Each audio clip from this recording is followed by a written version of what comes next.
Yeah, Jimmy?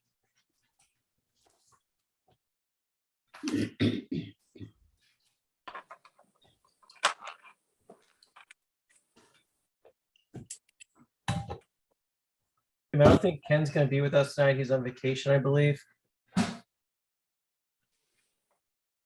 Who would like to be the co-host?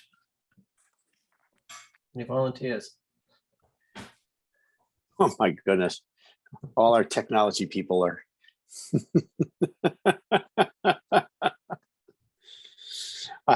You know what? I'm going to nominate Paul.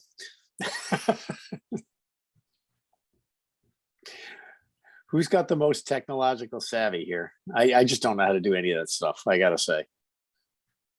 I can't. Oh, you're muted. What does the co-host need to do, Bob? If something should happen to me during the meeting, like a power failure or whatever, I pass out, and Is this like first runner-up in a beauty contest? somebody would need to. It take seems the, highly Okay, unlikely that would ever happen. I don't know. We get thunderstorms about to happen. It looks like. They're laughing Anyways, if something were to happen, somebody needs to take over Right. control. So I can grant somebody those permissions by making them a co-host. Okay. Looks like Paul's raising his hand. Yeah, I'll talk to my wife, who's the technically savvy one in the house. He didn't object. Yeah. I think we got the right guy. I really do. All right. What the-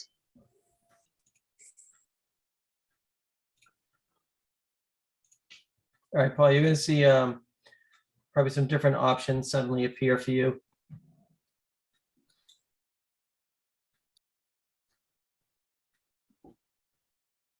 All right, so let's see. Got a couple minutes after 7. I'm going to open the July 14th meeting of the Wakefield Conservation Commission. First up, we do have some minutes we need to approve. Let's take them in 2 parts. First, we'll take the June 23rd minutes. Is there any discussion, comments, questions? Or if not, would somebody like to make a motion to approve the minutes for June 23rd? I'll make that motion.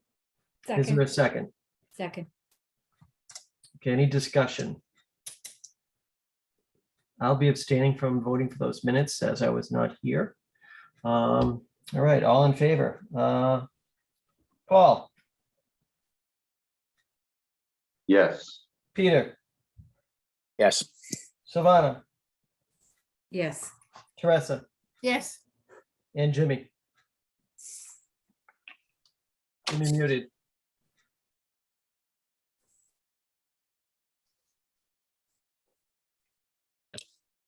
Jim, can you, okay, there we go. Okay, Jim, did you approve the minutes of June 23rd? Jim? It's not muted anymore, but I don't think he's volume got must be turned audio. down. Yeah. Nod your head. You I can't got hear. it working now. All right, are you approving the minutes for June 23rd? I think so, yeah. Okay, again, I am not voting on that, so we do have everybody else in favor. Next up, the minutes for July 7th. Somebody like to make a motion to approve those minutes? I'll make that motion. Is there a second? I'll second. Second. All right, any discussion? All right, all in favor? Jim, Yes. Teresa, Yes, Silvana, Yes. Peter, Yes. Paul, Yes, and I also vote yes. All right. Next up is DEP 313619. That's 200 Water Street. Catawba Ambulance Services, public hearing continued. Notice of intent for parking lot paving, building reconfiguration, rain garden within bordering land subject to flooding and riverfront to the Mill River. Is the applicant here? Yes, Mr. Chair. Attorney Brian McGrail for the applicant. John Ogren is here, and also Dennis Cataldo is here. Hey, good evening. Good evening. Good evening, Mr. Chair, members of the commission. Before John goes, I just wanted to give the commission an update on the zoning board. As you may recall, at the last meeting, you approved the basic layout of the site, allowing us to go forward with the zoning board at the meeting last night. And they voted to approve our site plan, and they granted the necessary approvals for the project to go forward. So we are now done with the zoning board of appeals. We thank you for kind of paving the way for that to happen. We conveyed to the board that the commission was still looking at plantings in the rain garden, and that you also wanted to handle how you wanted to handle and manage the 2,300 square foot area on the other side of the bridge. So we told them that those were open issues with your commission. And they said that they deferred to you on the rain guard plantings, and whatever you determine is appropriate in the rain garden, they will incorporate into their decision. And whatever you determine in that 2,300 square foot area, because there's been discussion on that, on whether it's just going to be left alone, or if it's going to be scraped and replanted. I mean, Invasive species management plan. That was one of the things that was open at your last meeting. So whatever you decide on that 2,300 square foot area, they defer to you on that. On the remaining area on the other side of the bridge, they have designated 4 parking areas, 4 parking spaces there for the operation. And their only suggestion on that was that there would be a double rail fence on the other side of the bridge to separate the 2,300 square foot area from the remaining area that is going to be continue to be utilized by Cataldo, just to kind of delineate that 2,300 foot area to keep people out of it and kind of bar it off, if you will. Are you So gonna show the map at all, Brian? John is going to do that. Yeah, I just kind of want to let you know, Jim, an update from the zoning board. So, Yeah. so whatever you decide in that rain garden and landscaping in the 2,300 square foot area, that would be incorporated into their decision. So they defer to you on that. So John, with that said, with that update, maybe you can kind of bring up the plan and go forward.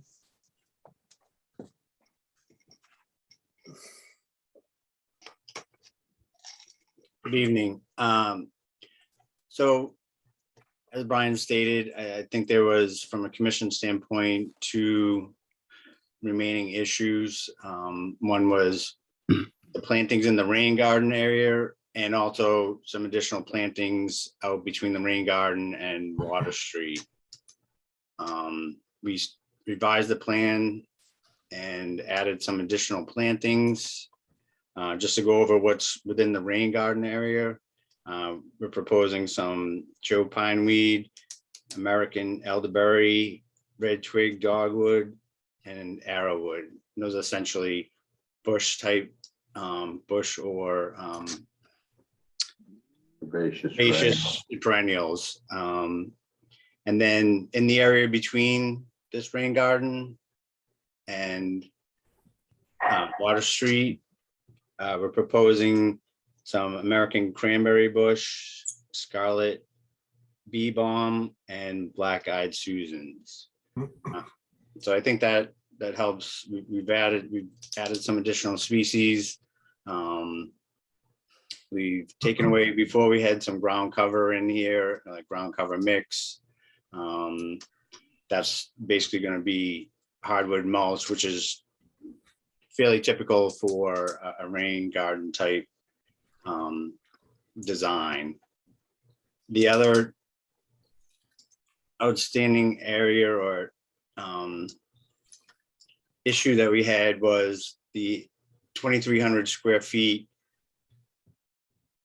that we're offering up to go back to natural vegetation or enhanced with planting, depending on what was decided.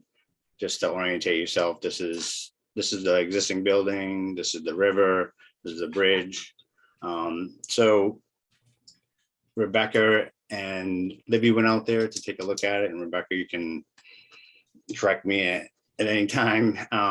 But essentially, I think what they saw out there was that an area that was starting to reestablish itself kind of as a meadow type area.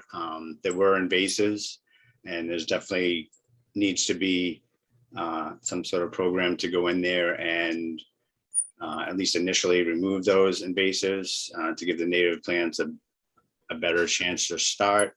But I don't think the feeling was that it made sense to go in there and start digging it up and adding additional plantings.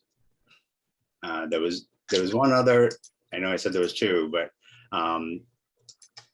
there was one other kind of outstanding issue. It was more with engineering and had to deal with digging a test hole for the proposed rain garden.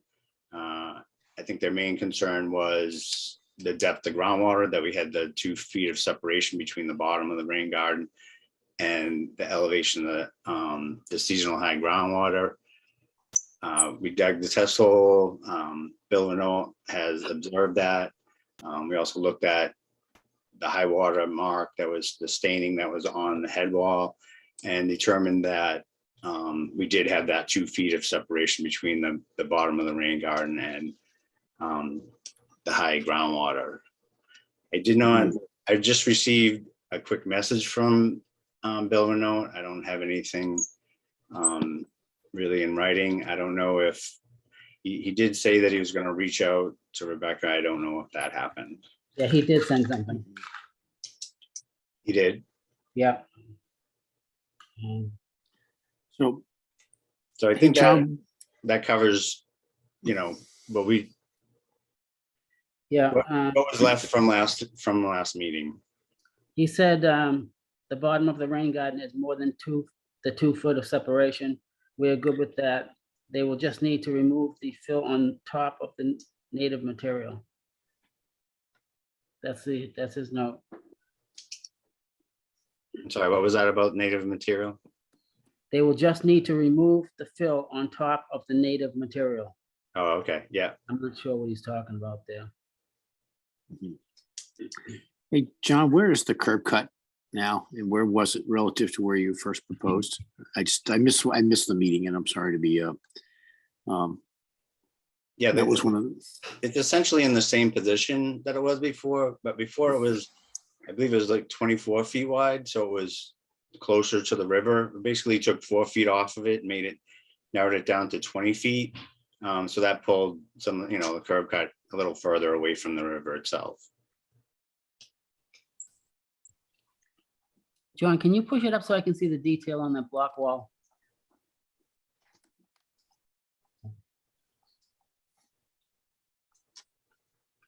Is that really a concrete block wall, or is that those solid block walls? No, this is designed to be, the concrete blocks. Okay. And I mean, you feel like that's a good choice for that application? Yeah, especially where it's, like I said, it's anywhere from, it's roughly about 2 feet high. So it's not a very tall, very high. Yeah. wall. Okay. Okay.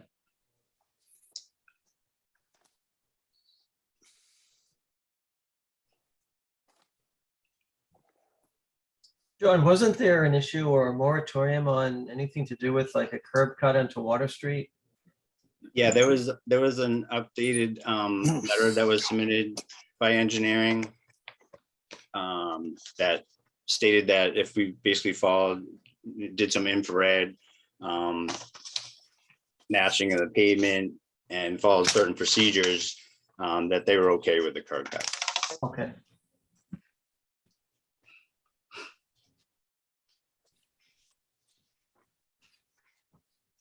Can you go back to the other plan to show what's on the side? Is there a fence on the side next to the river? And I just forget what that looked like. So when you enter, like next to the curb cut, right? So I mean, oh, I'm sorry, you want to go to this one? yeah, so when you, is that a fence all the way across there? I'm sorry, is there a what across there? A fence. So what is there? So where the Mill River ends, I guess, wait, I guess this is the Mill River. And then you have where the tree is. So is it just, I mean, I was out there. I guess it slopes down. But is there anything else preventing anything from going into the river? Yeah, there is a 4-foot chain link fence in this area that's going to be removed. We're proposing, doesn't show up too good on that rendering.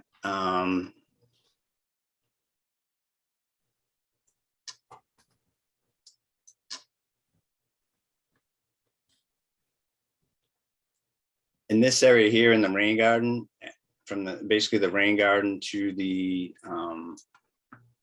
almost to the entrance to the door, we're proposing a split rail fence along here. Okay, And then in this area here, one of the things that the zoning board wanted, they wanted us to add a tree. They want something that's more like a street tree. And then this area here will be all, that's the part that we're revegetating. So there won't be a physical barrier there, but there'll be a definition, between the pavement and the top of the bank. uh-huh.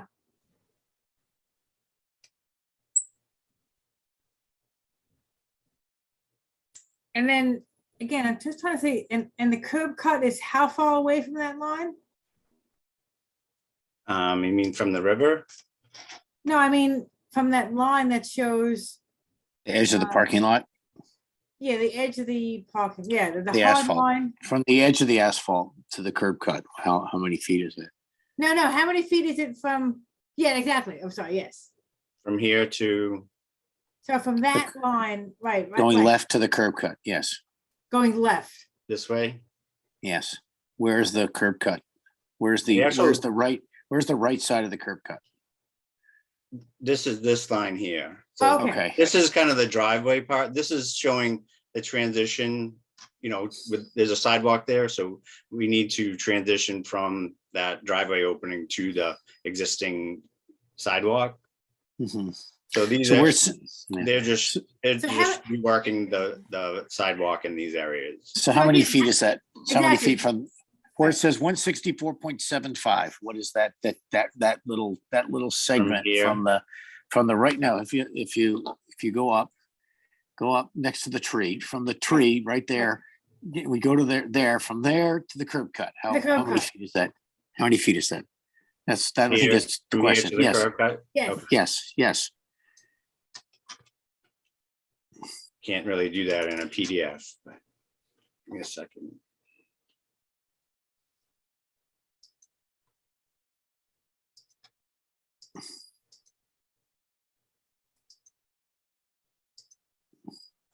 Yeah, that's just under 3 feet.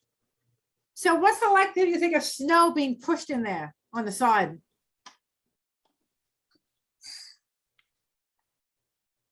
I mean, it certainly could be. There's nothing really preventing that from happening. Exactly. Exactly.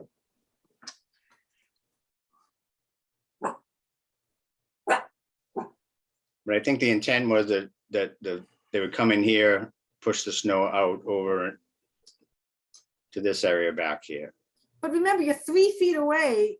I mean, again, you're just so close. I don't know. You could have all the best of intentions, in reality, though, on the ground, how likely is that to happen? That's all I'm saying.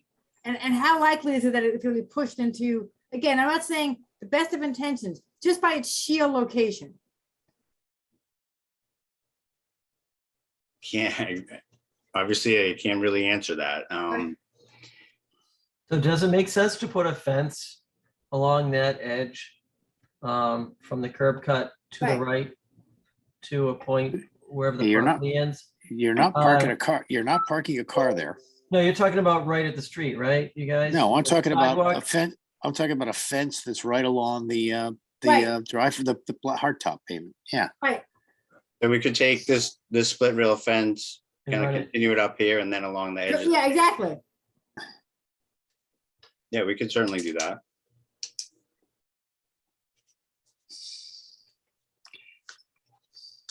Now, I don't know if a split rail fence, I mean, you're still gonna get snow through that, but I guess it'd be nasty to hit that if you're moving snow. Yeah, they would topple the fence over or, Mm-hmm. you know, break the fence if they push snow against it. How would snow, can I ask, how would snow be removed? I'm just looking at the if the blacktop, if you look at the handicap spot and then the spot next to it, what is that feature? That's the double line feature on the right side of the, that's sort of, It's go to in the right here. of that. Just, yeah, go to the right of that. What is that double line feature? What does that mean?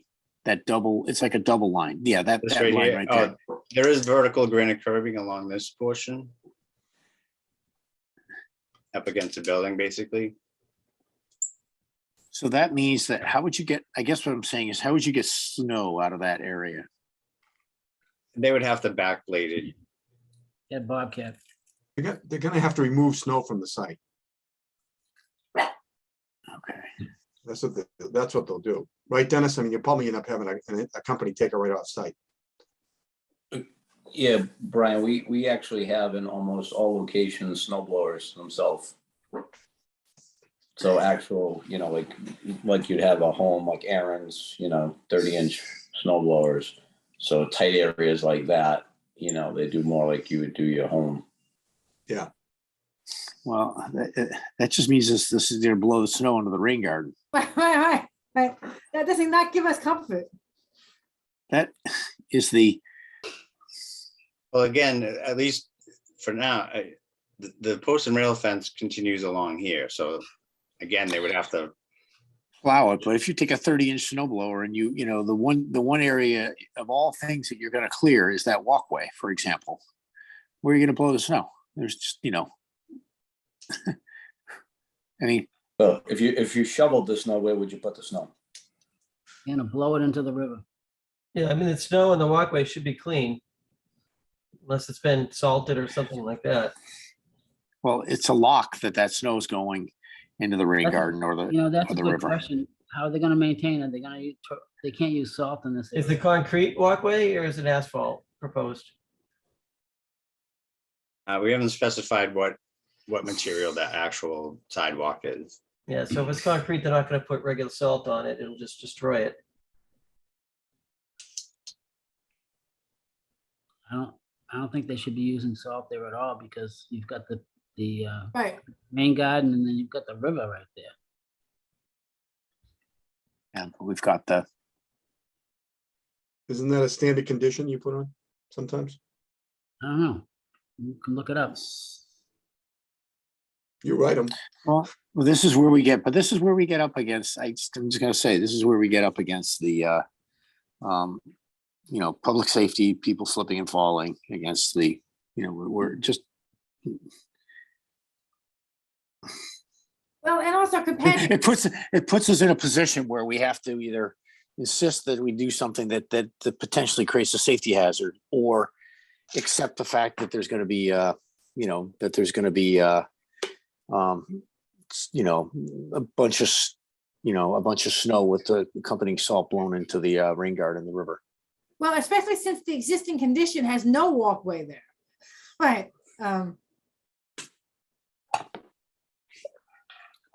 What do you mean? The existing situation, the existing site. Your point is you're getting to the fact that this is a redevelopment, and now we're putting the curb cut the main entrance to the building.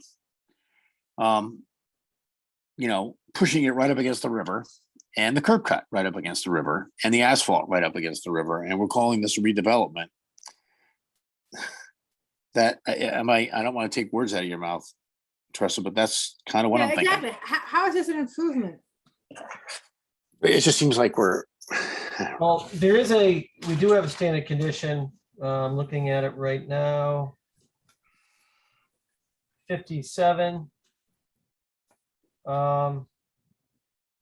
Let's see, ownership shall not store any plowed snow within 100 feet of the wetlands or adjacent to the site, or adjacent to any of the detention infiltration basins, constructed wetlands or swales, or in any locations where the snow melt water would drain directly to any of these systems without passing through stormwater treatment systems. Snow storage shall be limited to those areas shown on the final approved plans if applicable. This condition shall be ongoing and shall appear in the certificate of compliance. So, I mean, that's saying with 100 feet. So obviously this whole site, for the greater portion is within 100 feet. So that would essentially mean no storage of snow anywhere in that parking area.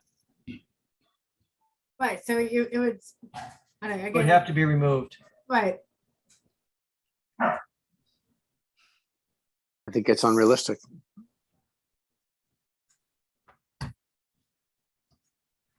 Well, the 100-foot from the riverfront area is in this area in here, so there is potential over in this area for storing the snow outside the 100-foot.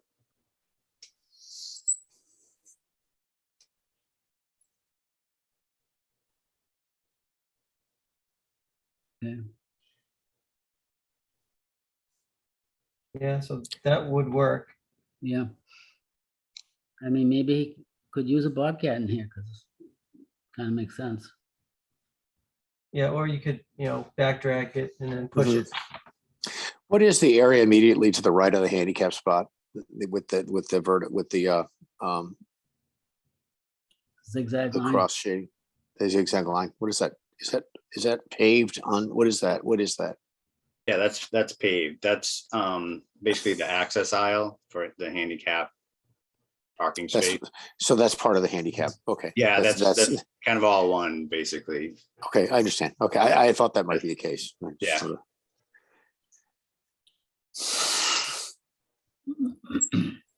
Yeah, I mean, we could put a condition in there about salt. yeah, is there a condition about salt? I didn't see it in the standard conditions. No, it's not. We could add a condition, a special condition. Well, okay, It's just referring to the storage and the snow melt. yeah, I agree, we should add that, yeah.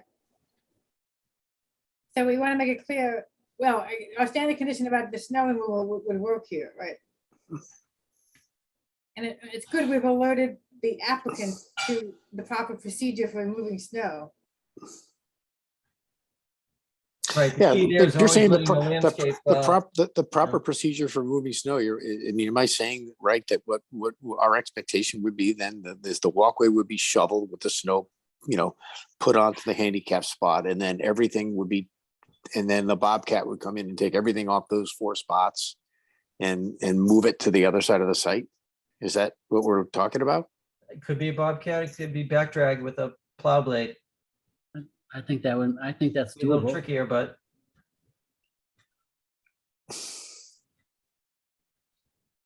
But that would be our expectation. Right, Wow. well, the condition is it could not be put in the rain Well, I garden. understand that, but I don't want to Yeah. state the rule. I want to say what is it in practice, someone who is attempting to abide by the condition. Mhm. Am I right? That's what we're effectively requiring. Okay, Yeah. I just want to say it so that it's because it just seems like that's what a headache. Well, the key here is always getting that message to the snow removal company or landscape Right. company that's doing the Well, snow I want to removal. start by having it to the group, to the owner, Yeah, And to, I just want to, because that's, I mean, you sure you want that? I You think, know. I think no matter what, whether you were storing it over here, you're not gonna plow it right onto the walkway. So you're still gonna have to pull it back out of these spaces. You got to get it out of the walkway is what I'm saying first, John, is that to get it out of the walkway, the only place that you can really do, because you're not, is to shovel it onto the handicap spot. well, they And can then- snow blow it, Yeah, Peter. snow blower into the They handicap can spot. snow blow it out of that area and then pick it up with the Bobcat, because you've seen how a Okay. Bobcat moves snow. And again, they can still back drag it too. Yeah, they can do that too. Well, I just, that's just, I guess what I'm saying is, I just want to be very clear that inherent in this design is a complete Mhm. headache in snow removal. That is the choice you make when you select this design. Where the main entrance is right next to the Mill River. Bob, what does back dragging mean? So Yep. you can take the plow, drop it, go all the way in as far as you can, drop the plow, back up and drag it out. Ideally, you want a special blade for that. Oh, so you back up. Yeah, you back Yeah. up and drag the snow. Instead of pushing the snow forward, you go to the end, drop the blade, and back up and drag it out. But you first have to pick it up, then you back up. No, you drag it? you drive over it, you drop the blade and back up with the blade down and you drag the snow out of the area. So you see not- that all the time, people who have Yeah. garages, you go up to the Yes. garage and you can't push you Right, gotta right. pull the Yeah. snow back from the garage. Yeah, And that's what you do. Yeah, back blade it, back drag it, whatever you want to call it. It's common. All right, well, I just want to be clear that if we vote, that everyone understands that this is what the design is going to the selected design is necessitating this. And I don't know any other way to, I don't know how to, if there's a better way of managing it. No, I think we've covered that extensively. Yes. And then Um, we're gonna add the fence on the side over there. Right. And again, there is a condition about the storage within 100 feet. And we can add a condition about salt application. Yeah. Anything else or concerns or questions? I want to question, what was I gonna question? Oh, the pea stone filter area. John, does that, how does that work? Do you, how does it work so that you're not dragging pea stone out in the winter if you're trying to plow?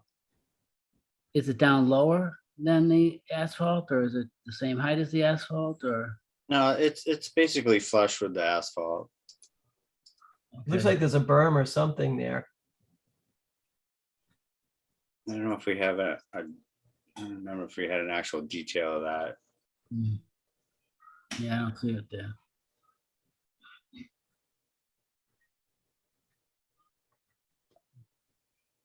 Okay, Yeah, I mean, it's just pea stone over filter fabric. yeah. With the Um, heavy mean, black line. When it snows in the winter and it gets, plowed over and mixed up with the snow and frozen. So why couldn't the fence be over there? Go next to that. I don't know. Why couldn't the fence go from the street instead of turning in? Just go straight down on the other side of the pea stone. I mean, we could extend it to the edge of the pavement in here. Well, what is that bold, solid black line on the outside of the, The Pea edge of stone the area. asphalt, the edge of the pavement. all right, that's not a berm, a curb or a bermer of any type? No, this is because there's so little grade difference, from the site to the river. There was no opportunity to do any kind of, structures, catch basins or whatnot. So it's designed to flow over the pavement through this, just off the pavement into this pea stone filter and then into the rain garden. Yeah, So the elevation right at that break between the pea stone area and the pavement, pavement's at 163.5. 162.25. I I see can't that. read it. Yeah, so essentially right in here, the top of this wall is 163.25. And then the bottom of the rain garden is 162.25. So it's a foot drop there. Okay. Okay, and the pea stone, the elevation of the pea stone area, it's higher than the, I'm sorry, it's lower than the paved area, slightly. Everything's flowing to that pea stone area, correct, in that corner? Yeah, this area here is all flowing down, That's kind of a supposed to swale be- through here towards this pea stone filter. Okay, I like the pea stone filter, but is there a better way to make sure it's gonna stay intact? right. Right. Yeah, you would think it's just gonna get plowed right over or pushed around. Moving the fence out to the parking lot edge of it would help, though. Yes, Yeah, if we move it out to here, I would think that would help deter the plow Yeah. from going that close. all right, that's Yeah, good. that might be a good idea. So that the top of that would be the same elevation as the paved surface, right? Yes. Does it make sense to run that fence all the way out to the sidewalk? Yes. Yeah, that's what we're That's talking what- yeah, about. So yeah. I think what we're talking about is taking the fence from here out to the edge of pavement, and then right along the edge of pavement, Right. Okay, run it right out to, along that the solid line. sideline, basically. Okay, Think the cars are gonna break it? Backing out of that out of that parking space? you've got 3 feet Well, clearance. I to mean, the- yeah, but no, with the handicap parking, he's right in line Oh. with the pea stone edge. Yeah, no, it would be set back enough from Okay, the pavement.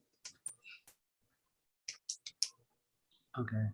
And do you think it should be tilted a little bit towards the rain garden? The pea stone area, like from the paved surface to a little bit lower than the paved surface on the rain garden side, so it's sloping towards the rain garden? Or you think that's okay? There's a slope, right? That's how it's flowing. Yeah, I mean, we're proposing right out here. This is 163.5. No, So- I'm just talking across the width of the Pea pea stone. stone. Yeah, I'm not talking the rest. Like Yeah, the I mean- water's supposed to go through the pea stone and then head into the rain garden. Correct. So I mean, we can, theoretically, it shouldn't we can have to go- designate, like a 1/2 inch lip. Yeah, I think something like that would be good. Okay.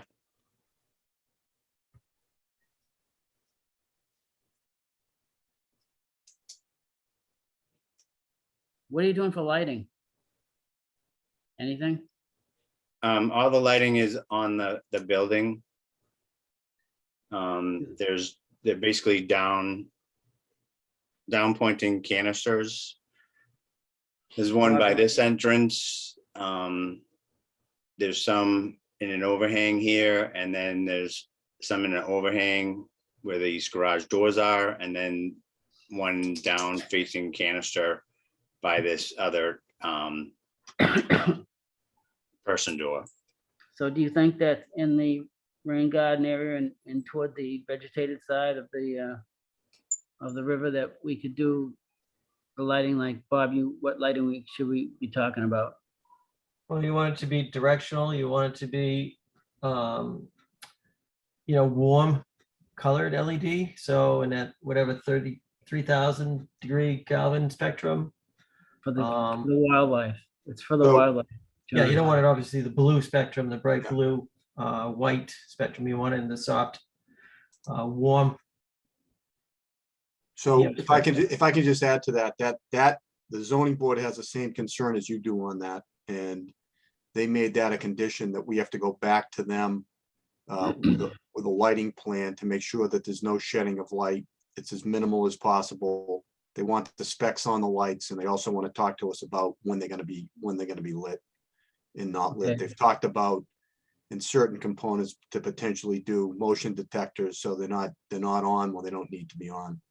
Yeah, So if I could respectfully ask that we deal with the zoning board on that, and they do share the concerns you have, I just don't want to have conflicting Yeah. components. Okay, that makes sense. So we have to go back to them on the 17th with that information. They retain jurisdiction on certain things, and that was one of them. Okay. Can we wait to close our hearing until after that meeting? Or We're gonna get a new plan with okay, revisions. okay, Well, we're hoping to close it tonight. That was our goal because, you know, as we stated at the last meeting, you weren't here, Peter, but it's critical to Cataldo to get under construction, and they're trying to move this forward to beat the winter months for logistics. So. Can we tie it into the what did you say, was the Board of Appeals or the Planning Board? Zoning board. Zoning Board? Somehow tie it together with them so that I think whatever they want to come up with is probably as good as what we'd want to come up with. I would assume they're real sticklers on lights. I can tell you that. They have the same, they usually require certain kelvins. They don't like the bright blue, they want the warm. And, you know, they were concerned enough that they wanted us to come back with detail on the lighting. So they've approved the project, but they reserved the jurisdiction on that. Brian, anything else that they reserve jurisdiction about that might be of interest to us? Yeah, well, materials trace on the building, some colors. That was about it. Okay. Before we move on, if you guys, a couple different things, Brian, in regard to that, what the ZBA stuff, you mentioned 4 parking spots. I do want to talk a little bit about that 2,300 square foot area in the back and the redevelopment standards for Riverfront, and go through it again on how we're meeting those before you guys close. Anything else in this area before we slide to the back of the property? If not, John, could you pan up to the, where the bridge is in the rear of the property? Yeah.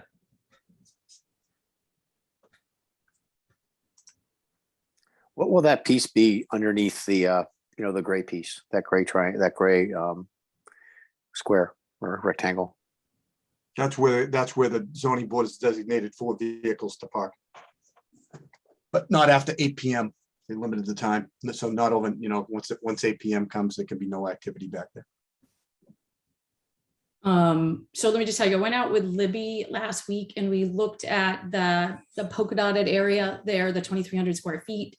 Because originally the plans had called for Roma Pack and then it said stone dust. So Libby and I went out and both of us decided that we thought that the substrate was fine as is. There's no need to remove anything, even though it says stone dust. There's plenty of vegetation growing through. Thought it'd be more disruptive to go with, because that was one of the questions I think I had brought up at the last meeting. So I just wanted to clarify on that I don't think that's necessary. I think it's fine as is. So that wouldn't be a requirement or a recommendation. So wasn't the stone dust actually just designating what's there now? Or was that a proposal? Well, no, I had asked the question and I wasn't at the last meeting, but I had asked the question. The original plans called for something called Roma Pack and I didn't know what that was. And then the newer plans said existing condition stone dust. So I had questioned whether or not what the material was out there and whether or not it would be beneficial to change it. And like I said, when I went out with Libby, we both decided it was fine and that is not necessary. I just wanted to give you guys an update on that. I do have a couple of concerns. One in a regulatory fashion and well, both of them sort of are, but and 2 is that gray area is all vegetated now. It's not cleared. In order to have parking spaces in that space, they would need to do work. They would need to file a notice of intent in order to do that, because now they're talking about clearing or whatever else. I think, Bob, I sent you pictures to bring up today. If you want to take a look at it, that might be best to take a peek at that picture that was taken so you guys can see. I think that's right. I was, you know, I'm sorry that I missed the last meeting, but it seems to me that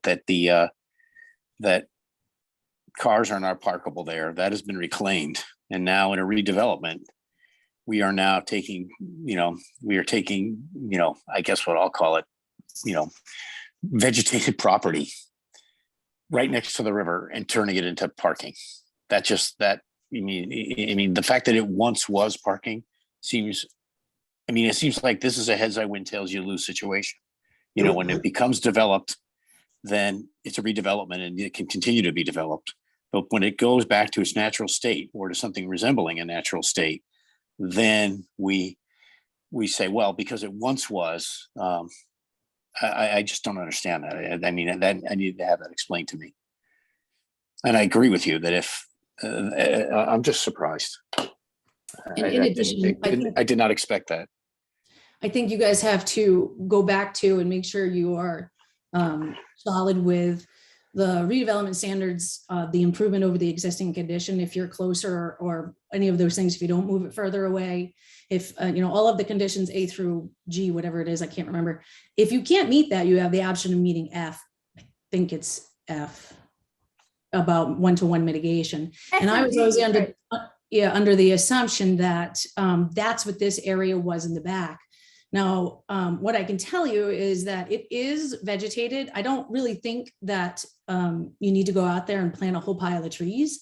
So when I was out there with Libby, there's a row of trees directly along the Mill River. It's already there. It's in existence. What's behind it in that 2,300 square feet is more like a meadow-like situation with a lot of grasses and some wildflowers. And I thought it was fine as is. So going back to it, I think you guys would have to figure out for how you're meeting those redevelopment standards, keeping in mind if stormwater management is required, it is not an improvement. Well, Stormwater management is only an improvement on like a single family lot because it's not. Rebecca, let's, as you started out, let's ask the applicant to go over 10.58B. Can you walk us through that to tell us how you meet those? Well, we can walk to, I mean, we did that last hearing. We did that at the last hearing. I'm not quite sure. I mean, I think what I'm hearing is that since the last meeting, when we agreed on what the site plan was going to be, now we're hearing that a member that wasn't here and the agent that wasn't here has now decided that they want to make a change in the site plan that we had agreed to. So we went forward with the zoning board based on that. Brian, did you mention the 4 parking spots at the last meeting? It's shown as gravel. It's historically been used as 4 parking spots. But it's not now. Did you mention, if you didn't mention the 4 spots at the last meeting, that's similar new information. No, it's not. People have historically parked over there for many years. It's always been used as parking. That's why there's a bridge there. There's not a bridge there to walk over. If you tried to park there now, you would have to file a notice of intent and meet all of the riverfront standards, redevelopment that we're about to talk about. That. I don't know about that. And that should I have do been know brought about that. I'm totally sure of it. You were the one that suggested the 2,300 square foot area would be cleared. Now you want to expand that area. You're the one that suggested. That's why we have multiple public hearings, because as things go, Brian, it's not a cut and done. I mean, things go through and people, I mean, they're able to look at it over and over again. Well, you weren't here at the last meeting and you gave your concerns at the last meeting that were read into the record. And this wasn't one of the concerns. It was not. Brian, you're still obligated to meet the riverfront redevelopment standards, whether I say it or not. Well, I'm just telling you, we went through those standards at the last meeting in detail. Then it should be really clear to tell me how you meet it. Right. Tell us again, Brian. Why don't we replay the tape from the last meeting? We could do, all right, so you want to pause on this meeting? You want to continue to the next meeting and then we'll all just. No, play it now if you want. That's fine by me. We have I mean, other public I'm hearings. just telling you What's that that more that we complicated? went forward with the zoning board based on what happened at the last meeting. But you're we telling me you're recall- going back to the zoning board on the 17th. No, the zoning board has approved their site plan. They reserved certain issues that have nothing to do with it. They're locked into their site plan now. That has been approved by them and voted. But the commission would never make a decision on somebody else's regulations and whether or not they have a plan from the site board. How, that's not in there. They can't say, oh, if they have they can meet redevelopment if they have a plan from ZBA. I don't know what you're talking about. I mean, you can restate Okay. it. I'll say it clear because you're right. That wasn't clear, Brian. What I'm saying is that's not really a consideration for them. They're only to consider the Wetland Protection Act and the regulations therein. Yeah, and we discussed that last week. We went over the standards. We went over the site plan. It was stated, are you satisfied with the site plan, with the layout of the site? Because we want to go forward with the zoning board. It was stated at that meeting that you were, the commission was. The other option is they You can put weren't it in. here, and neither was Commissioner Miller. And that happened. And that's I'm not why on the commission though. Did I finish, please? That's why we went forward with the zoning board and closed our hearing with them. The So, other I mean, that's option all is- I'm saying. Okay, the other option is they could, And at that hearing, Elaine read all of your concerns, every one of them. And I can tell you that you did not, there was no mention, there was a discussion on the 2,300 square feet and what was going to be done back there, whether it was going to be scraped or replanted or what was going to be done. It was agreed that there was going to be a walk with you and Libby to talk about that. Hey, But Brian, there can I wasn't, interrupt? there wasn't any discussion that that 2,300 square feet was going to expand toward the bridge. That wasn't. Sure. so the discussed. other option is they could just put conditions on there of which you wouldn't be happy about. So isn't this a more efficient process to have this conversation now? In addition, if you have a site visit between an applicant and you can only assume an applicant and a representative of the commission, you can only assume that there's a potential that information will come out from that site visit that might result in changes. No, that I mean, site that's what- visit was but you don't have a designated. site visit for That change. site visit was designated for a specific purpose. So am I only Well- allowed to speak of a couple things? If I see something, I can no longer say anything? That's ridiculous. Well, no, I mean, I'm just telling you what I saw just and what I telling heard you. and what was done. It was done that you were gonna go out in that area to determine what would be the appropriate thing in that area, whether it was gonna be A, to leave it alone, B, to initiate a invasive maintenance program for invasive species, or C, scrape it and replant it in that 2,300 square foot area. It was, Can I ask- it- can I it's just pretty ask- evident that the remainder of that area was gonna be utilized by Cataldo. I mean, why is it delineated as still having stone dust on the plan? And why is it not referenced that it's gonna be left to go back to its natural state, like the 2,300 square feet is? It was referenced that it was gonna be maintained. There were cars parked out there as recently as this past spring before foliage grew in there. This has historically been used as a parking area going way back. The prior permitting on this used to be a auto repair. They used to store vehicles back there that were being repaired. The zoning board had numerous conditions on that. This is being way limited compared to how that back property used to be used. They used to John, do a lot of things that we have since stopped doing, and under the regulations, if you. You know, with all due respect, with all due I let you respect- speak, Brian, I let you speak and I didn't interrupt. I'm just saying that a site visit, when you have a site visit, there's no limitations on what you speak about. We talk about many different things, of which I actually thought it was beneficial to the applicant because I said to be part of this restoration area, I think we can probably leave it as is, which means restoration is nothing. That's what I was thinking was actually beneficial to the applicant. So that hadn't come out until after the site visit, but that particular change in new information is beneficial to the applicant. And I don't hear anyone talking about that. But Okay. regardless, All right, can you stop for a second, please? Well, I can just say the applicant didn't care about that. The applicant's here. He was ready, willing, and able to do restoration in that 2,300 square foot area. He was fine Okay. with that. He was fine with spending the money on that. Yeah, it's a benefit. It saves him money and not having to do it, but he's a good business citizen. He was ready to do it. He offered it up. And Right, I guess John. it's required. What are you gonna? Brian, it's required. It's not an offer, it's required. We need to stop for a second. John, can you pull up the drawing one more time, please? Let me stop sharing. I will say, when the commission did the site walk, we did talk about leaving that area in a vegetated state, but managing invasives. Brian, are you saying that he wants to park on the other side of the bridge? Yeah, if John can bring up the plan, Jim, I'll show you. 4 spots.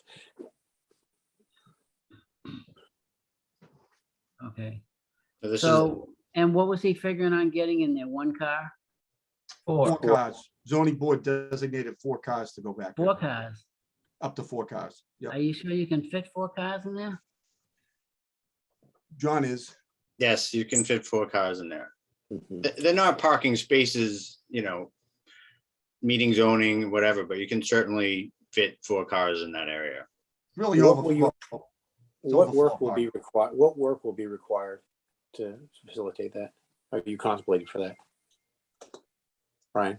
It would, John can I mean, answer that. basically it would be, trimming back the vegetation.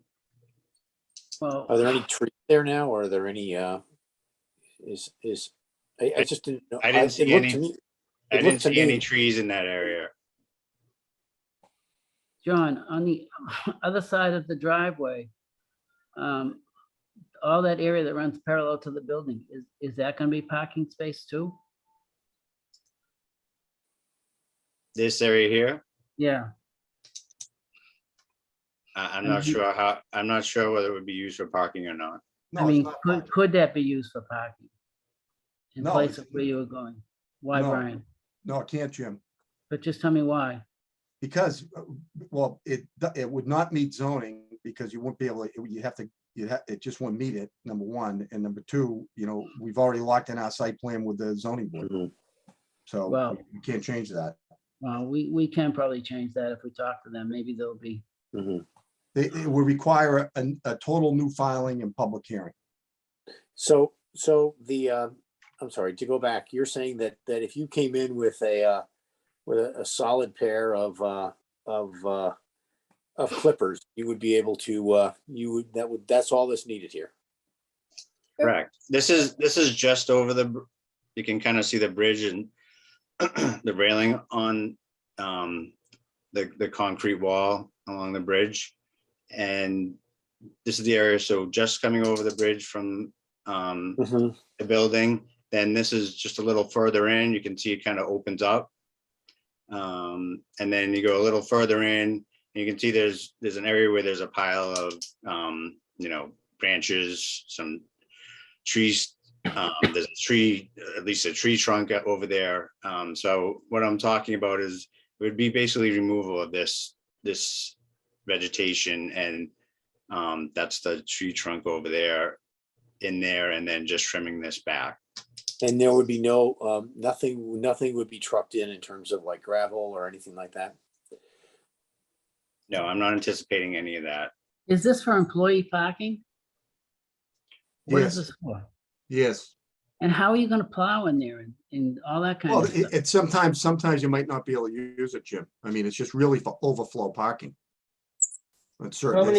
many employees are on site at any given time? So that's probably better for Dennis to answer.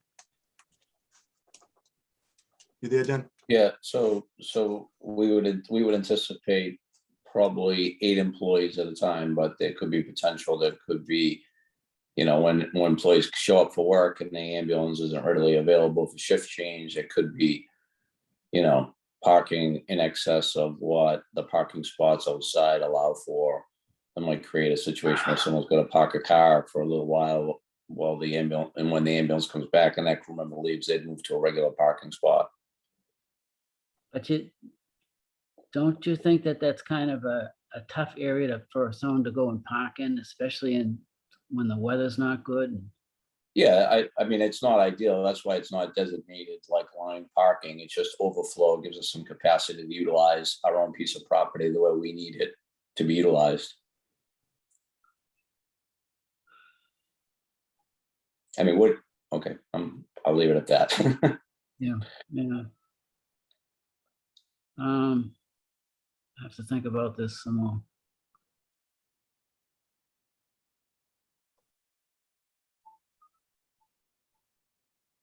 I suppose if you used it the way it was, I think Rebecca's probably right that you probably have to wood file for something like that.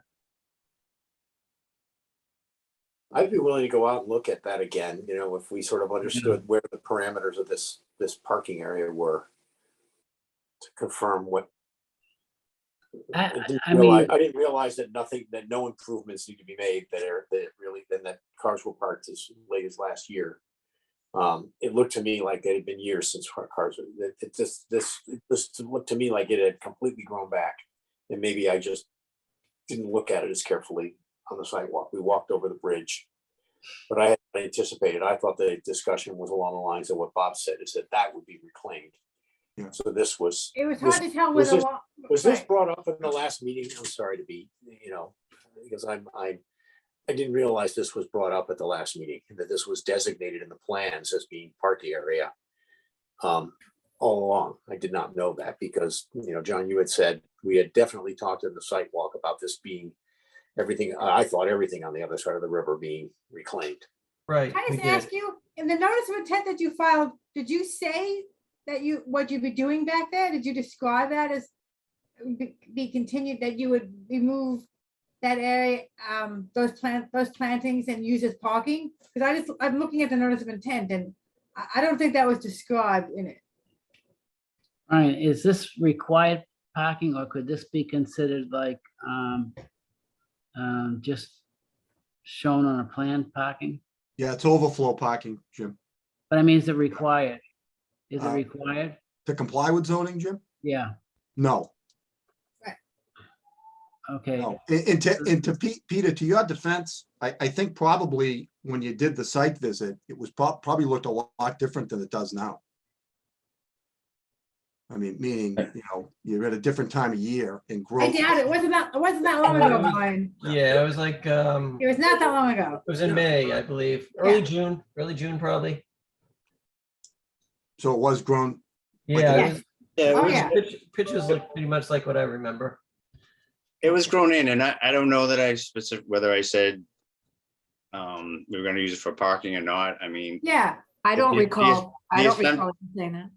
But John, I do remember having a conversation with you saying, really, we should look at keeping this as is and just removing invasives. And I do think that that was one of the things that was just in terms of, in terms of this being a redevelopment is the things that, I had candidly discussed with you, trying to bring back the pavement much further from the river. And that led to a discussion, well, there's gonna this other improvement on the other side of the river. And I guess I thought that at least in the first, on the site walk, that was, I guess I had sort of thought that that was one of the things that was touted as being a long-lasting improvement to the site, even though addressing my discomfort that I had brought up earlier in the meeting, that we're pushing the main entrance, the curb cut and the asphalt, and putting, black hot top, much closer to the river, where at least now we just have that hard pack, which is at least isn't going to get to be 125 degrees at the surface. So I remember there was a lot that was discussed, and I'm sorry that I missed out on the last meeting. And was this particular item discussed at the last meeting? Well, I think if you bring up the site plan, John, if you can bring it up again.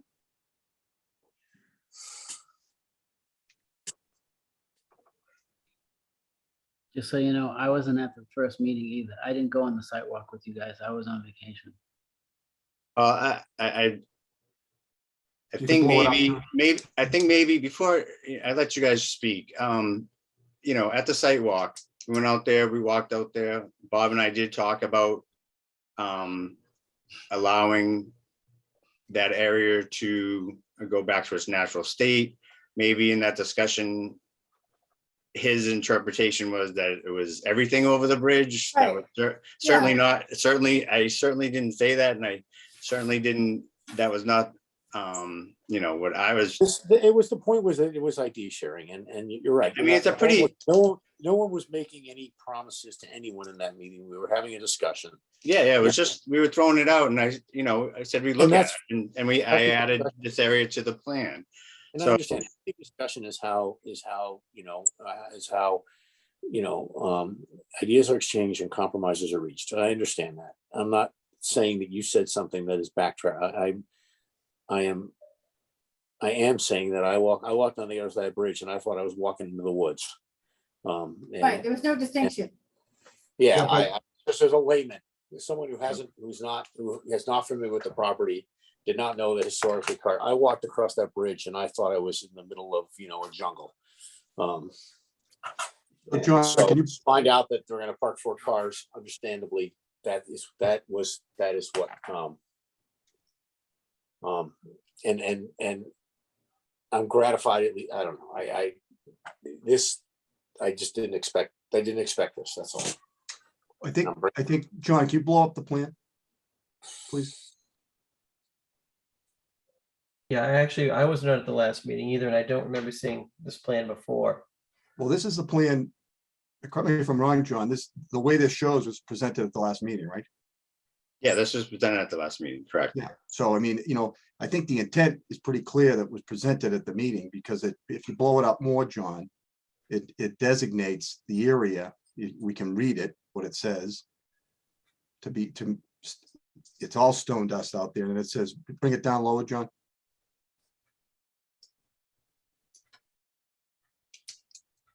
So area 2,300 square feet to be allowed to return to natural vegetation, right? Any trash or invasive plants to be removed. So, I mean, from our perspective, it was pretty clear with the plan that was presented and discussed and shown that it wasn't the whole area.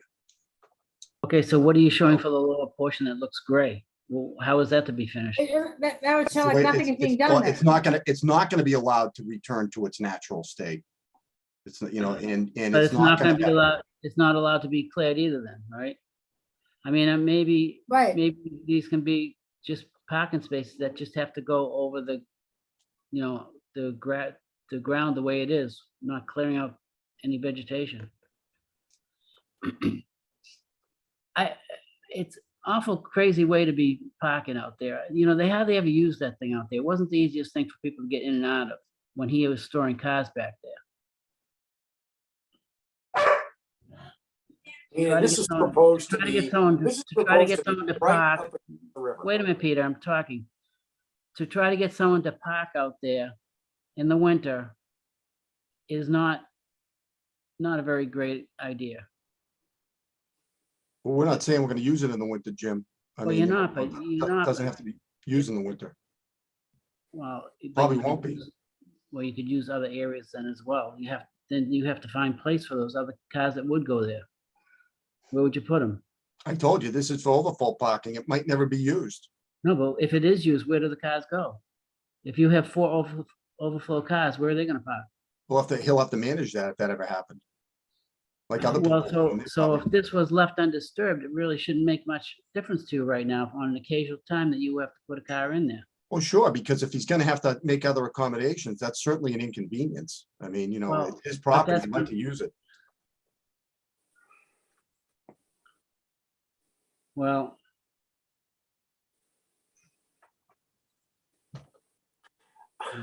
I don't know what to tell you. It doesn't look like a really good place to be parking anyways. I guess we'll have to look at and see, what the requirements really are, how much, is the 2,300 enough or should it be more is the question. And we'll let Rebecca look at that and see if we can come up with an answer. Well, I'll just tell you the 2,300 it's not an arbitrary number. That's basically the area out front. That's for the work done in the That's area. where, out front. that's where we're adding the pavement. So all your work out front is 2,300 square feet. the pavement area is 2,300 square Well, feet. what about the rest of the work that you're doing? Well, the rest of it is, we're doing plantings, we're doing a rain garden. Yeah, Um, you're you doing know, walls. you're The doing rest of it is, walls. we're proposing landscaping in this area.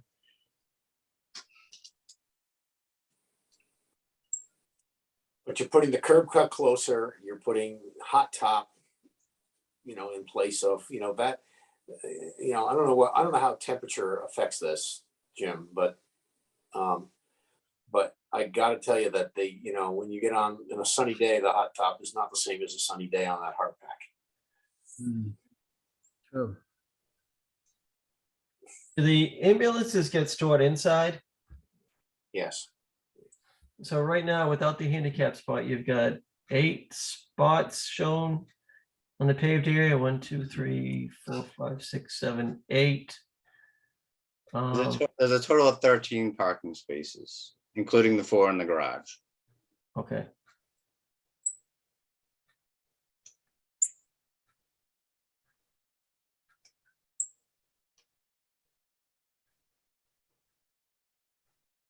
All right, I think we're at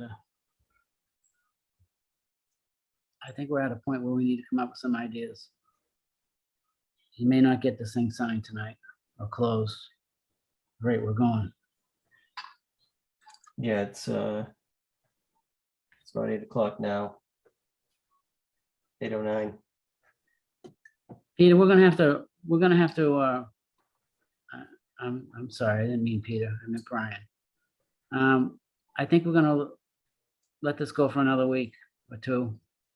And I'm gonna have Rebecca look at it again and see if there's a way for us to work this out. And you guys are welcome to open, any suggestions you guys might come up with would be helpful. 'Cause On I the don't- landscape area showing the tree, 2-inch caliper tree, at the corner of the building. Mhm. You could potentially get another car spot there if that spot wasn't there, that landscaped. Where are you talking, Bob? Right where the 2-inch, at the corner of the building with the proposed landscaping text is right there. Oh, right, You oh. could potentially get another But spot. the board, Brian, what meeting was that I was at? Was the Board of Appeals? That was talking about this, they wanted, oh, that was the gas station, never mind. No, No, we really don't have room for another space. The movement, the traffic Yeah. movements on the site, basically the ambulances are coming in this entrance. They're Yeah. coming in, turning over here and then backing into the garage. So they really, Yeah. they kind of need this area to kind of get lined up to back into the garage. yeah. Yeah, I don't see where you can, I don't know where you'd modify It's always street parking. that. Yeah.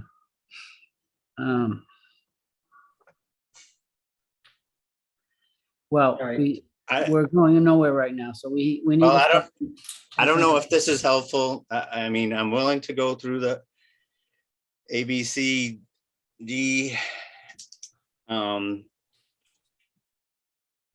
And, make the arguments again.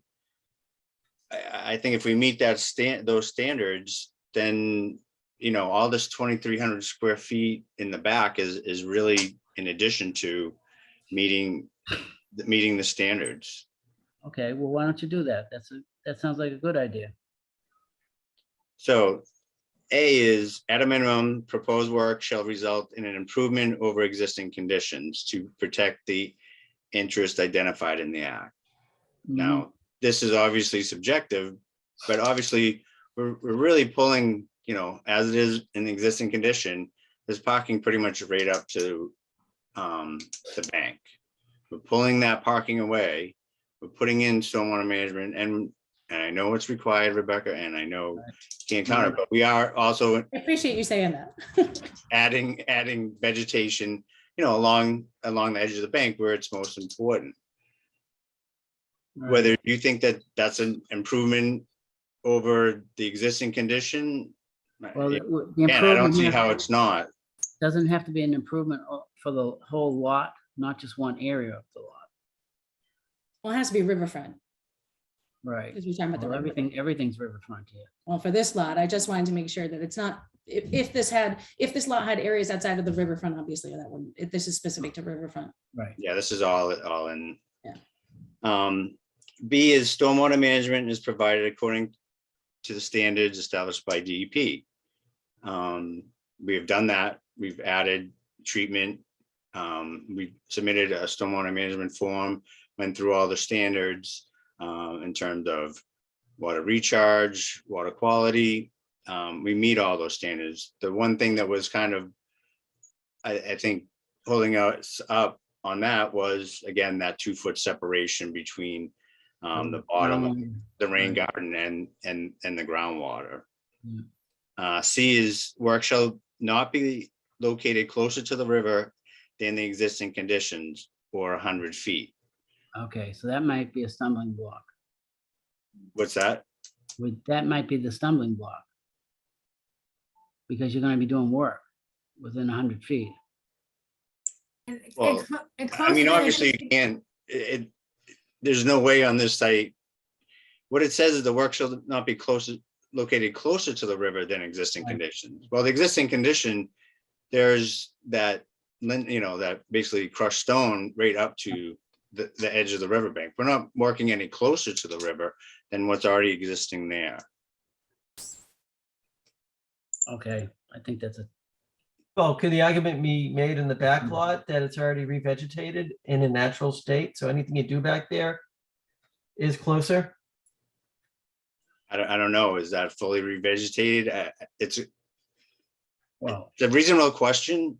I would say that back area, those parking areas have already been, they've gone through the process of, they've got approval to be there. It's not like we're adding them when there wasn't there. The only difference is that, over the course of time, it wasn't utilized or it wasn't maintained. yeah, But even if you thought that I don't know, vegetated. I mean, you saw the pictures. I don't know that it's all vegetated or revegetated. No, not 100%, but mostly. I think it is, but if then you start to look closer, and I don't know if you remember when we first went over the bridge, it was all invasive vines. So Yeah. I don't know if Yeah. by the time we went through and pulled out all those invasive, maybe it wouldn't look so. yeah, So- but the work that you're talking about would be removing the vegetation and putting stone dust or something down for them to drive on. right? No, that was not discussed, Gildas. That was, No, but- that, Well, whatever you're gonna put down there for a surface for these 4 cars to drive over. The But stone the- dust is already there too, by the way. That is stone dust that was down. Yeah, I don't anticipate putting anything down. It would The just point be, is, the point I'm trying to make is that there is work being done back there because you're gonna have to take out vegetation to be able to drive 4 cars in there. Right? And then you're gonna have to do something to the surface that the 4 cars are gonna be sitting on. Because you're not gonna have stumps coming up through the ground for them to drive over. So there's work out there. Right? right, but I think we've already But that's. established that we're gonna go in there, and remove that debris, Okay, but is that I part see. of your 2,300 square feet of restoration? But wait. All right, let me just keep going, and then All right, and then D is the proposed work shall be located outside the riverfront area or away from the river, otherwise comply with F and G. So obviously locating any work outside of the riverfront area is not, the entire property is within the riverfront area. But the area of work has not, I'm sorry, we've pulled the work away from the river. I know maybe in your mind, this is work, this is stormwater management, this is plantings that were added, but really the major work is being pulled away from the river, and that's how we're interpreting it. okay. And then E, the area of work shall not exceed the amount of degraded area, otherwise comply with F or G. So can I just ask, I'm sorry, going back, how is the work away from the area when it basically isn't the paving you're doing exactly in the same state? I guess, are you removing paving and making it, having it be further away from the river? How are you meeting that? How is it further away? It's further away from what's the existing conditions, which is pretty much up to the bank. Hmm. Okay,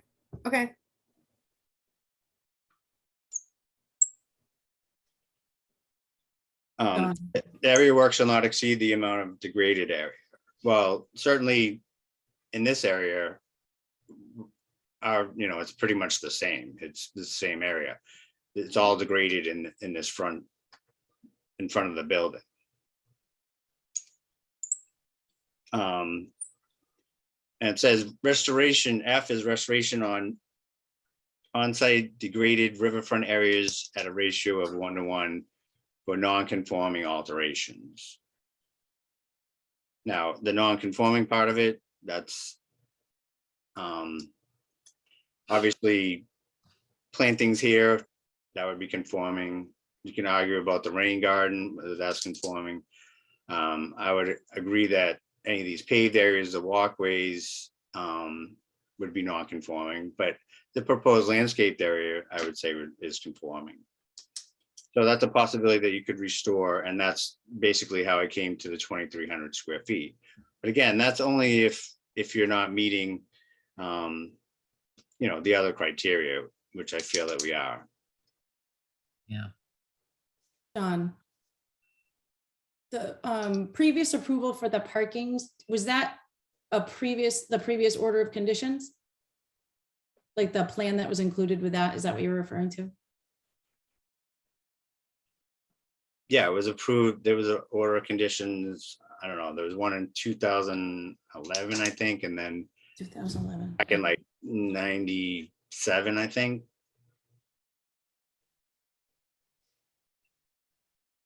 I mean, there was a whole chapter 91 license that was issued for this crossing of the river itself.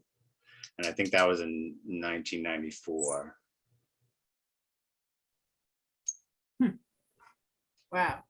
Which would predate the Rivers Act, which was in 96. John, can you do me a favor without getting too much into too much detail? Without including the stormwater management rain garden. Right. If you don't mention that, do you still meet the requirements of redevelopment? So if you would go through A through F and and obviously I think B says stormwater management. But if you don't speak to the rain garden, can you quickly, you don't have to read the whole thing again, but quickly tell how it's this project meets those requirements without referring to the stormwater management?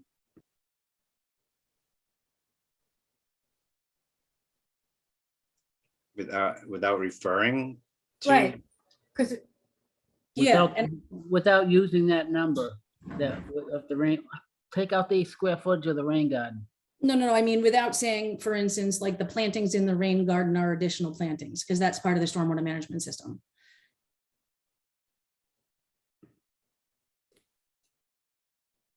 Well, so you're saying, well, then obviously in terms of improvements we're moving the activity away from the river. You know, when I talk about activity, we're talking about cars parking, you know, driving around. That activity is getting moved away from the river. And we were adding some additional vegetation along the bank in this area. And some additional landscaping along the building. Can I ask my fellow commissioners whether we would like to, you know, I guess on those 4 parking spaces, there's an area that's delineated on the plan, you know, a very specific area.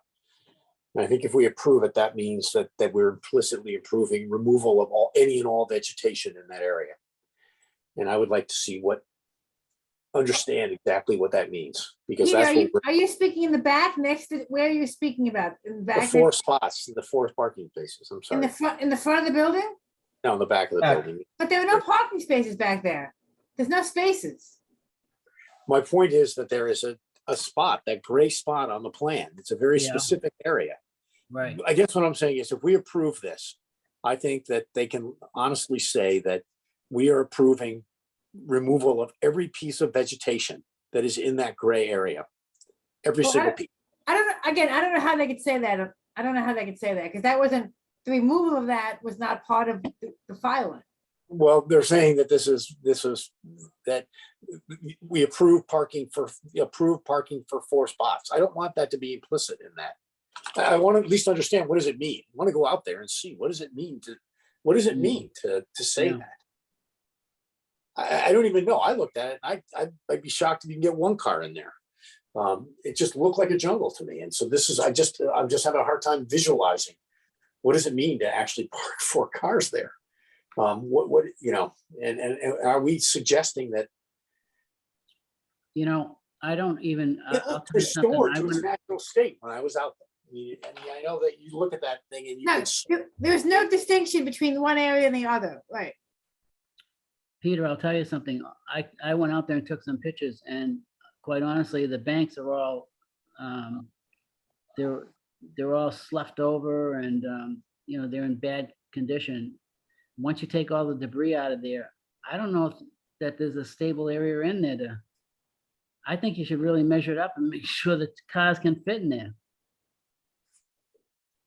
well, I just want to understand, what does it mean that when they say, well, the understanding was always that 4 cars can be parked there, and it Yeah. turns out we're gonna have to put some, we're gonna have to bring in stuff, we're gonna have to, and we're gonna have to cut back.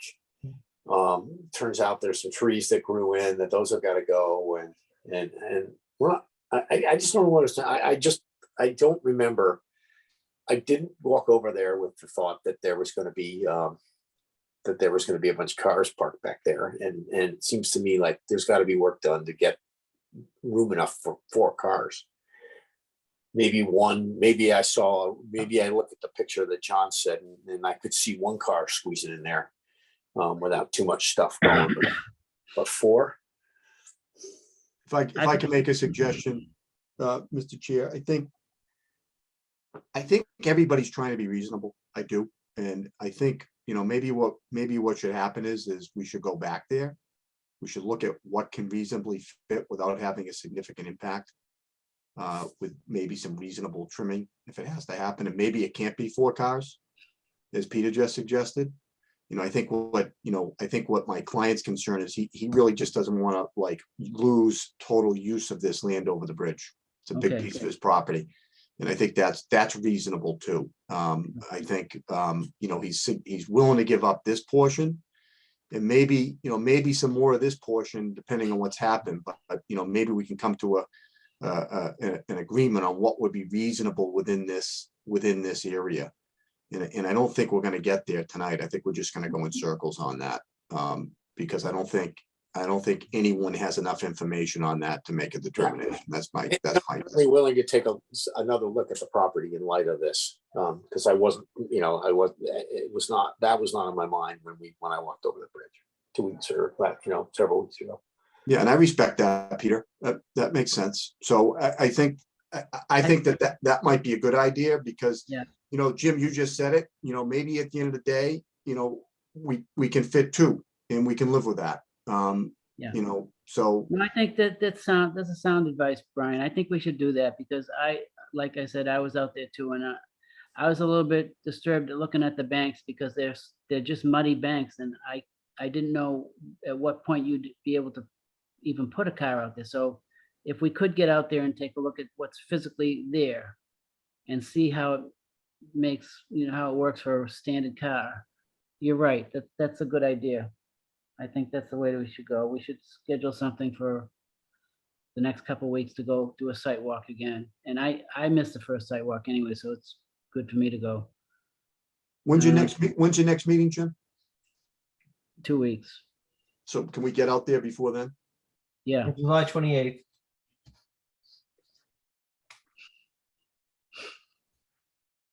Bob, do you want to go on a weeknight or a weekend? Weekends are out.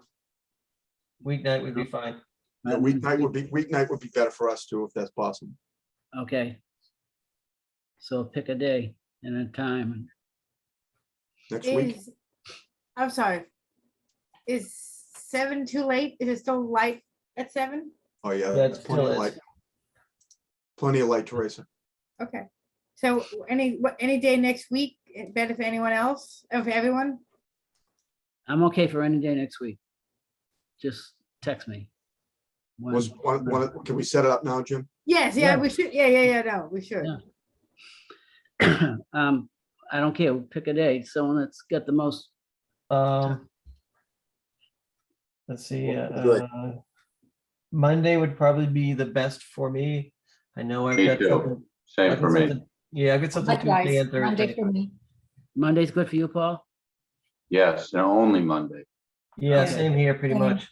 Same, Okay, so it's gonna be Monday at what time? 7:30 or 7? 7. 7. o'clock. Okay. Good. Great, thanks for doing that. I think it's a good idea.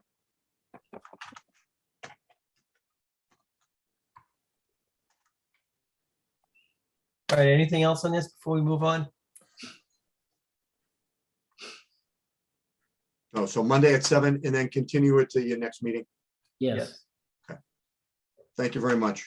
All right, thank you. Thank you. Thank you. Brian. All right. Next up is DEP 313615, that is 7 to 11 Audubon Road. Again, it's a continued public hearing, notice of intent. A proposed utility realignment, installation of a loading dock and paver driveway within a riverfront and buffer to BVW. Is the Thank you, Mr. applicant Chair. ready? Yes, thank you, Mr. Chairman. Tony Capuchetti with Data Engineering, 603 Salem Street, in Wakefield. If you don't mind, I'd like to share my screen. Yes, go ahead, please. As you may remember, we've been here a few times in front of the board, 711 Audubon Road, surrounded entirely by the Saugus River. The applicant is looking to construct a turf stone, pervious loading driveway to the rear portion of the building, which has recently been rented out. Pretty minor use. They're looking maybe once a month for deliveries.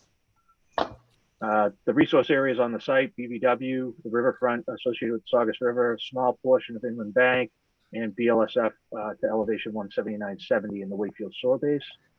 We'd be constructing 5,100 square feet of turf stone, permeable paver stones, relocating an overhead electric wire, associated poles, and putting a new transformer in the area.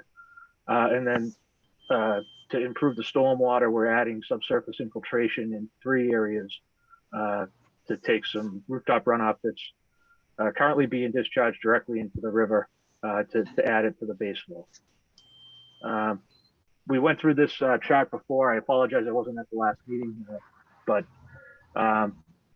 we met the riverfront requirements, resulting in an improvement over existing conditions. What we're doing is we're proposing the removal of all of the spaces. We were able to renegotiate the lease agreement, all of the spaces closest to the river,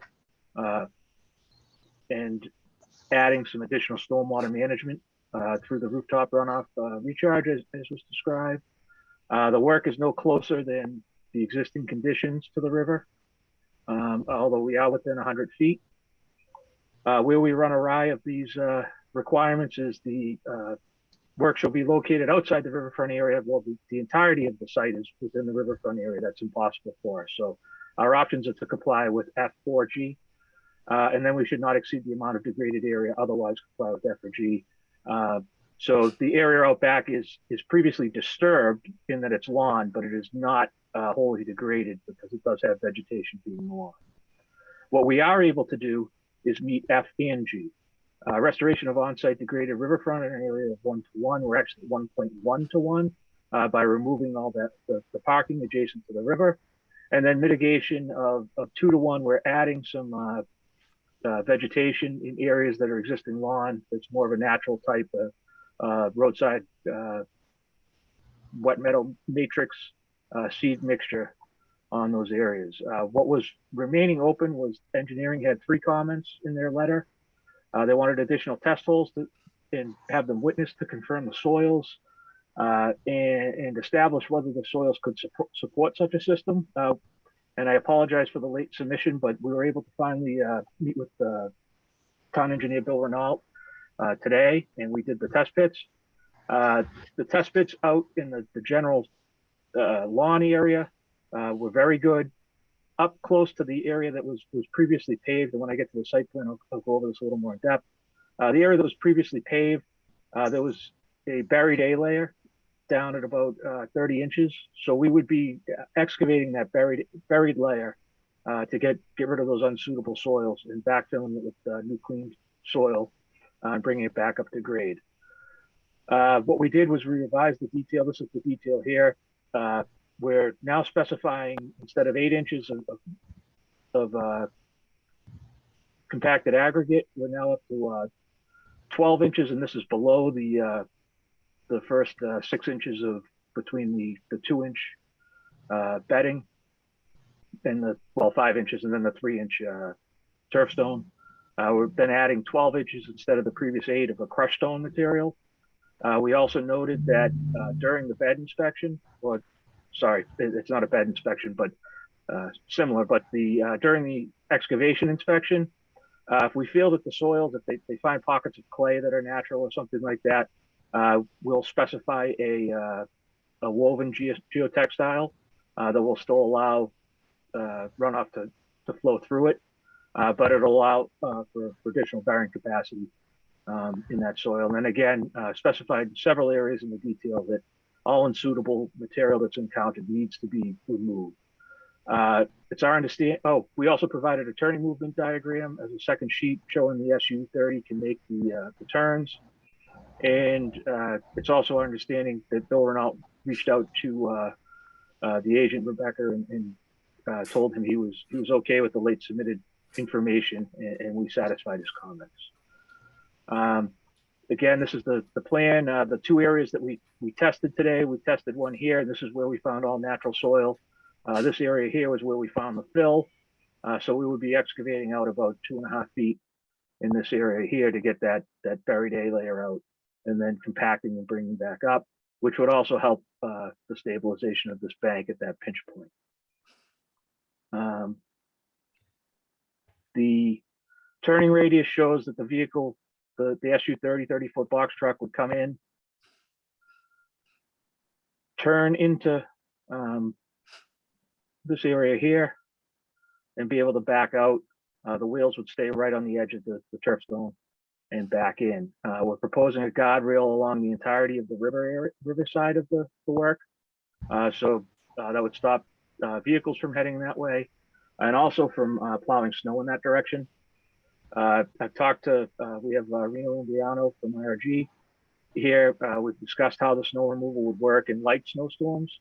A regular plow truck with the blade angled toward the building could come in, stockpile snow here, clean this area out, and on the way back out, with the straight blade, push the small windrow that would be up against the building back out into the parking area. And just to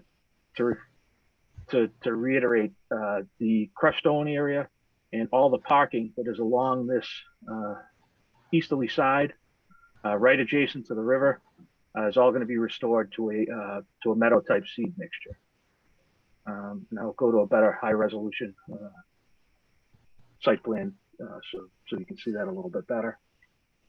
So we were fortunate enough to be able to revise the lease with one of the tenants that had come up at the end of June. So we were able to get some of these spaces back. They weren't necessary, so we're able to now remove them from the site. If there are any questions, I'd be more than happy to answer them for the commission. But trying to be brief with your time as well. Thank you. Tony, Tony, I have a concern. I have a couple of concerns. I think I wrote you a letter and I can't seem to find it. About different cross sections that were discussed, and I spoke to Bill Renault out on site, and we discussed doing that 12 inches of crushed stone underneath. That is something that turf stone allows. We're trying to stay within the parameters of the turf stone design, because that's how you get your H20 loading. We don't want to run into a situation where you end up getting a vehicle stuck out back there. I think that would be worse than trying to manipulate the design. Yeah, well, I'm concerned about that too. But I think that the test pit you took way up in the by the loading dock, that's not of any value to us. I think you need to take another test pit along the wall. I mean, that's the area that I'm concerned about. You've got 5 feet along the building line. I mean, So what makes you think you should just we have a test pit here, right? And we found similar conditions here. Well, how many test pits did you take? So we originally, when we came in, we had 4 test pits, one here, one here, one here, and one here. Those are the larger rectangular ones. Okay. However, and we submitted those to engineering. However, the town engineer likes to witness So what we went out today is we did confirmatory tests. So Yeah. we kind of split the difference here. We didn't want to dig in an area that was disturbed because then it's really hard to tell, whether it's been filled or not. So we pulled an area that wasn't previously excavated and did a confirmatory hole here. And then to see how far this kind of filled area went with the buried A layer, we did one right at the edge of pavement here. But Tony, this is the area that I'm concerned most about, is the area along the river. And that's where I'm worried more about the trucks traveling, and other than the other end of this doesn't make any difference to me.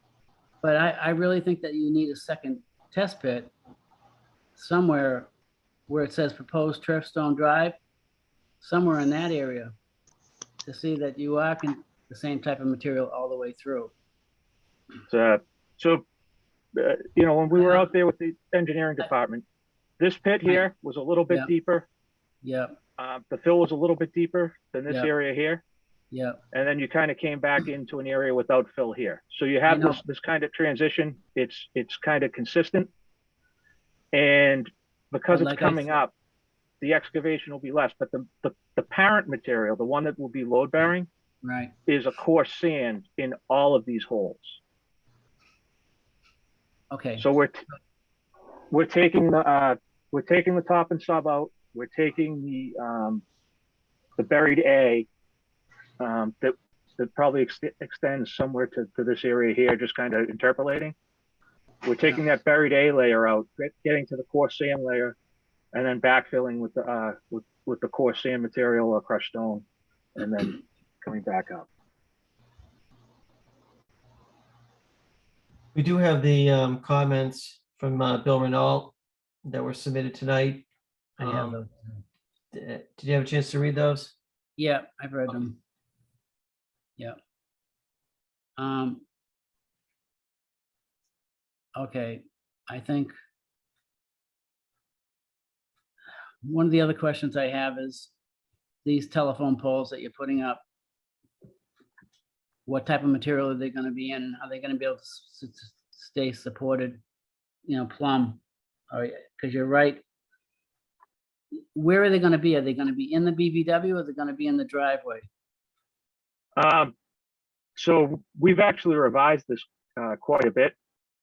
We're only looking to go from this existing overhead wire underground to this transformer, and we're looking at a 18 to 30 inch. I forget what the electric code is. I believe it's 30 inch. I'm sorry. But you're running it along the rail fence that you're putting up? It's underground, so yes, it would go under the. It's not going in the wetland, is it? No, it is not. So this existing pole right here is probably 9 feet off, and we're going to come down from this pole and then excavate a small trench. So we would excavate a small trench in this area here and right out to the proposed transformer in this location here. Okay. So we have made efforts to scale back a lot of the work that we had originally proposed. Well, I was looking at when I measured, you had a 15-foot measurement on this plan. Is this a new plan? This is the one that we sent out today. Oh, well, I don't have that plan. But we didn't move the driveway. The driveway. Well, what are the changes in the plans? Essentially, the change to the plan was the addition of the test pit locations, the revision to this detail, the 12-inch crushed stone unsuitable material note, the optional geotextile fabric, compacted subgrade, contractor remove all fill, top and subsoil compounded to the parent material below, bottom of excavation to be inspected by design engineer, and then the addition of this second sheet. What's the second sheet? This is more for engineering. This is the turning movement to show that a 30-foot truck coming through the driveway can turn, stay outside the building area, come in, come up to the bollards, and back into the spot. That was something that was asked for engineering. It's not really a wetlands issue, but we figured it was worthwhile providing to show that we're not well- making things up here. It's a wetlands issue if you couldn't get the truck in there. Yeah, no, that I guess that is true to some extent. Do you have calculations to show how the loading is on the ground? I mean, what type of loading you have, and I'd like to Well, see we have, whatever calculations you have. we didn't perform any calculations, but Turfstone provides details that allow for H20 loading, which is what we're following, and that's the. But it's H20 loading under what conditions? Did you look at the paperwork I sent you? It gave reference to a company that does a lot of this stuff, and they take into consideration groundwater elevations and all that kind of stuff. Did you look at that? I did look at it. Again, that's why we're doing the bottom of excavation Yeah. evaluation. And worst case is we would add the woven geotextile grid to bridge the load. If we encountered unsuitable situation.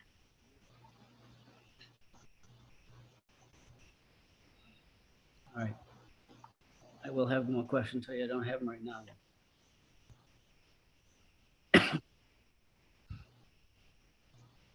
Can't find my paper.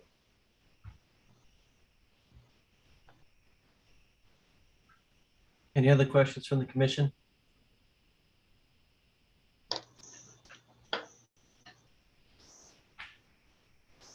Someone doesn't. Can we ask Rebecca to weigh in, Bob? Yeah, Rebecca's always free to weigh in. Sure. I would say that for this plan, in the event that you are willing to look at redevelopment and consider that they're unable to meet the first A through, and I really should have it in front of me since we keep talking about it, but F, because it is discretionary thing. If you're, or A through E, they have provided a really good plan on meeting F and G on how you, because it's discretionary, about how you guys can make that decision. So in the event that you determine that you are willing to go forward with not meeting the performance standards or not being able to completely meet them, or they can't completely meet them, and therefore they have that caveat of F and G. And if you guys decide that that's something that you're willing to entertain, I think that they've gone above and beyond of trying to meet those. A good example is not requiring stormwater management for the roof and putting it there anyway. So for stormwater management purposes, when you are not required and you add it in, that is one more time that you are exceeding the expectations and meeting the redevelopment standards. That would be considered an improvement. So again, it's really up to you. I would say if you moved forward and approved this type of plan, once you feel you have all the information that you need, I would suggest considering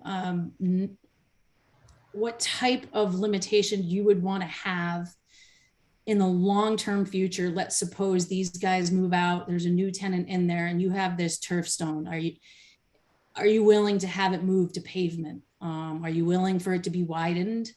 Any of those situations are things that I would say that you would put in the order of conditions. But I would say that's where I would concentrate your efforts in the event that you guys move forward, about always assuming that this isn't how it's going to stay. And what in the future, when someone else, a new owner, a new user comes forward, what is it that you hold near and dear? And that's what I would work with. So Rebecca, sorry, go ahead. Well, I was just going to thank Rebecca, because that's kind of the H, is you are allowed to restrict the, and that is actually from the regulations. H is the restrictions that are placed on the project. And thank you for recognizing the above and beyond, because it is F or G, and at the commission's request, we're doing F and G for that. So, and we had discussed before, we're fine with the condition that says that we won't go back and pave it. It has to remain a pervious surface, meaning that, we'd be allowed to repair it in the future. And if a better technology comes out that is pervious and equal, that we'd be able to implement that. But, going back and not paving it, not rendering it impervious, not even counting it as degraded riverfront, we would be open to any sort of condition like that. Hey, Tony, where did you end up on F with the restoration equal to 1-to-1? What was the final calc? It was 1.1 to 1. Okay, Yeah, 1.1 to 1 on that, and then we were 2.5 to 1 on the overall. okay, great. You know, one thing I gotta make sure everyone's aware that this thing here, the edge of this pavement that they're putting up is 5 feet from the edge of the BBW.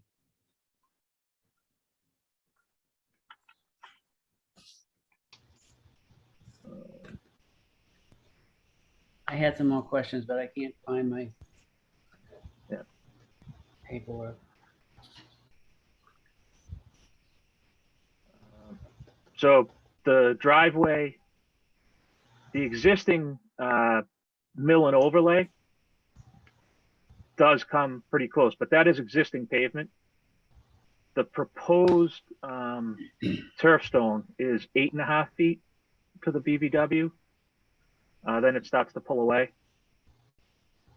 Well, it's about, it was there, I went out there and measured it. It was averaging about 5 feet between the 15 feet off the edge of the building to the edge of the pavement, and then it was another. So based off of before the last hearing, we went down to, I believe it's 12 feet on the pavement. So you said to go to the commission asked us to go to the absolute minimum possible. And that's, Right. If you look at our turning movements, I mean, we're That's new information that you've given us now. we're at the absolute minimum possible trying to get this through. We have a couple of feet of clear space on the building side, but we hugged that turn. So like I said, I've taken all the comments to heart, and I've really tried to incorporate them into the plan as much as possible. I know 3 feet doesn't seem like much, but I understood the concern about 5, and that's why we're up to about 8.1 now. One other thing I'd like to mention is the lighting on the building. If you're going to, do you have outside lighting around the building? Yes, There is. yes, So there's some wall existing packs up outside above the, yes, there is. Up high on the building, there's wall packs. So is there a chance that we can get that to be an environmental friendly light? And Bob knows what I'm talking about. He can explain it to you. Yeah, I think we could go to, if that's what it takes to get the commission to move forward, I think we could go to in the areas that are closest to the wetland to a 3K high efficiency LED. Yeah, that's exactly what we'd be looking for, and pretty directional in the way. Yeah, so cut off, downcast, Exactly. hidden light. We're not looking to add any lighting because this is going to be a daytime use for deliveries. We could even look at if you don't need it for security issues, putting a timer in on the backlights, Reno, just so they just don't operate. Yeah, I mean, that won't be a problem. I mean, I don't know that you guys light them as it is currently. the bulb might have burnt out, but they are 2 fixtures in the back. Yeah. So we're not talking about a huge change for us to do that. Yeah, and Tony, the parameters you just mentioned would be exactly what we'd be looking for. 3K, directional, ideally on a timer, photo sensor or something. If that was something that could get the commission to consider closing out tonight, and condition that, we'd be more than happy to do that. Well, where are we talking now as far as lighting goes? How many lights would you be doing? We only have 2 back there, and we would just replace the existing ones Okay. that are back there. And on the other corner of the building where the bollards are, do you have lighting over in that area? In this corner or up here? No, not up there, but down where the other bollards are. Closer Loading to- dock? Well, no, just go over to the right with your cursor. Keep going right over to the corner of the building. This- Yeah, right there. Do you have lighting in there? No, we do not. Okay. That's good. So there's one more light fixture. Tony, if you scroll up near the bollards, These- right where it says, yeah, well, look to the right, there's, Oh, these steps yeah, here? right. Now it's like right in the middle where those three little circles are. We have one LED light there because this is a means of egress. So, and there's a set of doors here, so we do have lighting here. One other thing is. That's just a, you know, a 13 watt LED fixture. Okay. Did you talk about the snow removal or plowing in here? I did. So, as I said, in lesser storms, we would angle the blade back to the building, come around, stockpile here in the lawn area, clear this out, and then as we walk back out, because it is, you know, you're looking at about 8-9 feet for the width of a plow blade. The last 4 feet coming back, you would kind of go straight and push into the parking lot. You may have to do that twice, but we do have the guardrail here to try and stop snow plowing towards the river. We'd be happy to affix signs to it if that's something that you thought was worthwhile. And they also do employ Bobcat for cleaning out. If you've ever been out front, you know, they have some considerable walkways that they're using a machine to clean out. So we could also use a Bobcat to clean out in heavier storms. All right. The black dots that you got running along the driveway, is that the railing? That's Double all? row of silt fence is what. So these black dots are straw wattle or mulch sock.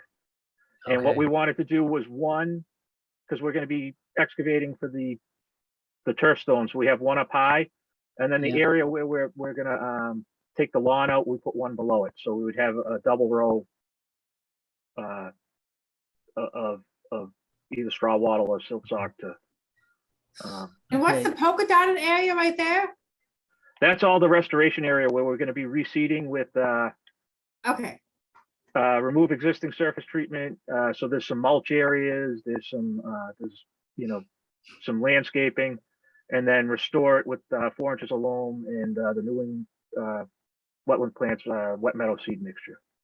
So that would kind of come back up as a wildflower woody type herbaceous mixture. There's like, you know, red tree dogwood seeds in there, as well as like black-eyed Susans and other wildflowers. So it would restore back to all this polka dot area would restore back to a natural kind of buffer to the river.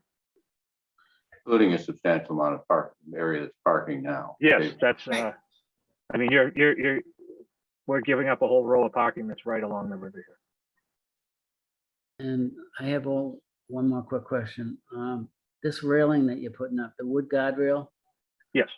I was anticipating that would be at the edge of the walkway of the driveway. Like, so if the driveway is 15 feet wide, it would be 15 feet to the railing. Is that correct? Yeah, so the 12 from the building out, I had measured 15 feet. I got that dimension off of your drawings, I think. Yeah, But so now we're down to 12 feet now. 12 feet would be the face of the guidepost. Yeah. And then you're looking at okay, but I guess what I'm trying to do is I want to separate the habitat area from the walkway. So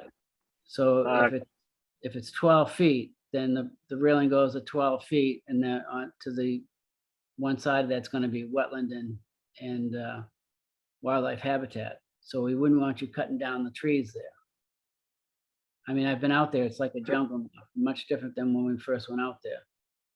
Correct. So we can meander around the trees. The goal is just to provide some sort of physical barrier. Right. Exactly. The goal is to maintain a border between what's tame and what's wild. Yes. Basically, if you understand what I'm saying. That's correct, and that's our, So that would be the intent that I would be hoping that that's what you would do. if you want us to, like I said, if you want us to install conservation markers on the face of it, again, something that would be more. You know than what? willing to do. You know what I worry about? I worry about the wood rotting out. We just had a site that we looked at from a long time ago, and it was a post and rail fence, and everything's gone except for one post. So So- this is I not know a post and I rail know fence. they're We're big trees. talking, Yeah, I know the big this is an timbers. impact rated guardrail. This is what you would use on the side of a subdivision roadway. They're impact rated. Right. So, is it waterproof? Like, is it chemicals? in it, Nope. or- No chemicals. It's usually roughs on, you know, I believe they usually use roughs on oak. Okay. Um, And you'll be putting a telephone pole in, right? There was one telephone pole, yes, and So that thing is treated, right? that would have to be treated, yes. Is That's, there any other option? excuse me? Is there any other option for a pole that's not treated or something that's not wood? A metal Uh, pole? It I would don't be a know. Wakefield I- municipal light. I've never seen it, but Uh, I'm just thinking those poles are loaded with chemicals. Um, Yeah, And like soaked in creosote, aren't they? they got all kinds of chemicals in it. It's not just creosote. Although we are removing an Well, that would existing be, pole. that's a good thing too. That's, So it's That's kind of a good. 1-for-1 trade-off. We Yeah. can so it'd be Wakefield Municipal Light. We can ask them, but we don't get Yeah. much leeway on specifying materials when it comes to the light. no, I know. I'm just hoping. Uh, Okay, and again, if you want to condition, if possible, non-treated pole, and then we can push the yeah, municipal light and gas for it. yeah, Who right. knows? Maybe you can set a trend. So, Yeah, maybe, right. Yeah. All right, I guess I can't think of anything else. I think, I would like to have someone from conservation look at this thing as you're putting this turf system in, when you've got it dug down to grade, or I'm more worried about the truck over time tilting towards the wetland. I know that's not the goal, but, that's my big concern with this thing. All right, Well, there'll be a slope, a slight slope to the, or will there be any slope at all? It'll be perfectly flat with the pavers? Because it's all going to infiltrate through? that's the goal, is to try and keep it as level as possible. Okay, yeah, Obviously when we get here, because there is an actual change in grade, but along the building here, we would try and keep it as level as possible. Here, there's a natural change in grade, but we're not talking a huge slope here. We're talking, maybe 2%. So okay, typical of a road crown. yeah, so I'm sure you guys would be looking at how level it is after the installation's done, but even after it's been loaded a few times, double check to see that nothing settled or moved in the paver area. Like I said, this isn't a very high volume loading. I believe the tenant's a kind of like a research and development company. Is that Yeah, correct? but you know Yes, what, that's we worry more that this guy's not gonna be here at some point and someone else is gonna take this over and we're not gonna know we're just gonna end up with what we end up with. No, So we can't really count on that as anything because that may change. Yeah, I don't know. If I was a delivery heavy business, I think I was getting false bill of goods here. If you said, oh yeah, you can use this, for tractor trailers. I think it's a very specialized use, and odds are, if this went away, this may just look more like lawn than turf stone by the time you're done. Yeah. So, Okay. I'm done. Any other questions from the commission or Rebecca?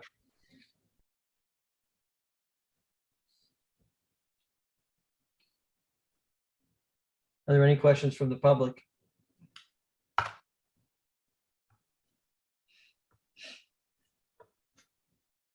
Jim, are you satisfied with the responses to your questions? They've answered everything that I've put in my letter, so how can I complain? Okay. Does somebody want to make a motion to close the public hearing? I'll move that. Motion. Oh, All right, Paul, you made the motion. Peter, was that a second? yes, that was a second. Any discussion?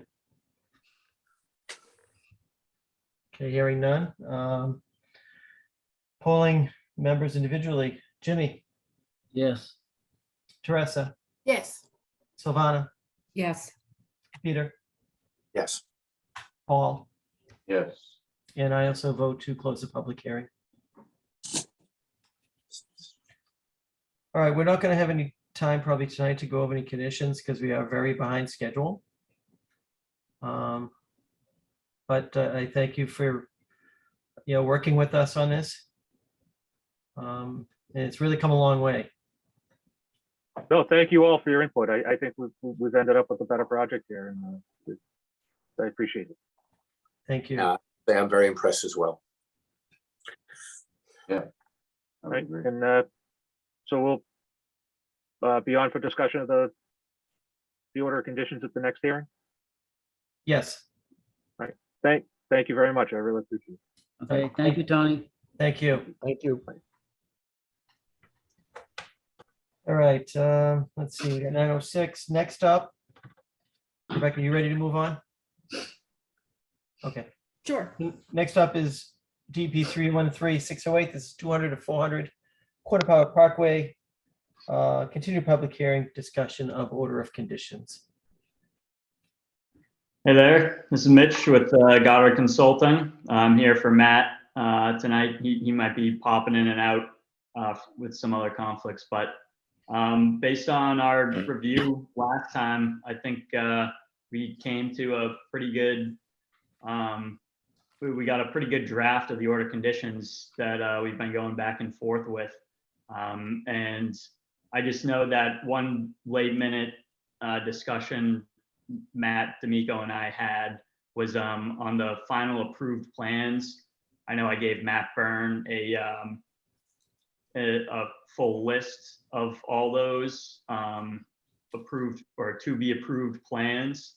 But there is the landscaping plan, which is just a little confusing because we have a revision date of April 8th, but we also have a note that says it was issued on May 31st. So I think if we could just edit that to say, final date as May 31st, that'll just keep things simple and people should understand that. But besides that, I think we were pretty satisfied with the draft that BSC and the Concom had drafted with us. So we appreciate that.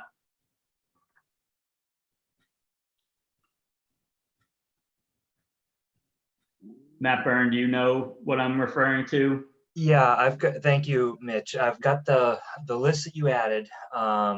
It's the site development plans, Copley Wolf design. Correct. Yep. Yep. And so how did you want to phrase this? Let's just say May 31st, 2022. May 31st. Okay. Use that as the date. Yeah. Yeah. Okay. Okay. Awesome. All right. Yeah. Other than that, I think it's just up to the commission now. If you guys are satisfied, we're good to go with it. Rebecca, did you have any other comments or anything? Or I do. anybody? Okay, I do. go ahead, Teresa. So the one comment, and at least in the version that I saw, it had a question about, Rebecca made a comment about, do you want to put a history section in? And Matt, hadn't done that. And he said, we'll leave it to us to put it in. So there's still that note in the order that we saw. I just So- took it out of my copy. I just Okay. took that section out of Do mine. you want to take, do you want to remove that? That's up to these guys. It was a discussion piece. We hadn't really discussed it. That would lead me to believe that they're not. No, taking I was gonna say just remove time. it, just don't leave it in there, that's all. Wait a minute, Oh, what are we, wait a yeah, minute, or remove what are it. we taking out? What are you taking out? There was just a comment that was inserted. I can't, under findings, is it? Or I think I already deleted No, it. it's under history, it's on page Well, yeah, 2. that's- so there was whether or not you wanted to include any information on the history. I don't really think it's necessary. I've seen it before. It was thrown in there, I think, as one of the original comments for contemplation. No one really, I think, bit into that. So I would just say take it out. Would agree. That was only there to raise the question for us to think about whether we wanted to put it in, from what I can Exactly. tell. Yeah. Probably not necessary yet. Great. Okay, And I'm sorry, I have a couple more. So the next is on page 2, the comment about the wetland flags A92-A192. I would just move that up to move it up before that paragraph before, where it's talking about the order of conditions is still valid. I think it naturally flows under that section. Do you see what I mean, Rebecca? And Mitch, right, you see, it just should go up there because it's talking about that. Just move it one paragraph above. Yeah, as part of, move it above that paragraph, as part of what, where you say DEP number 313-578, I'd put it right there. Yep, Just that's fine. make it, again, just, I think just to make that clear.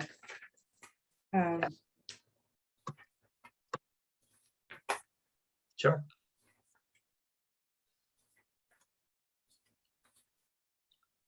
You had something else, Teresa, too? I'm just looking, I'm sorry, I think Okay. that was it.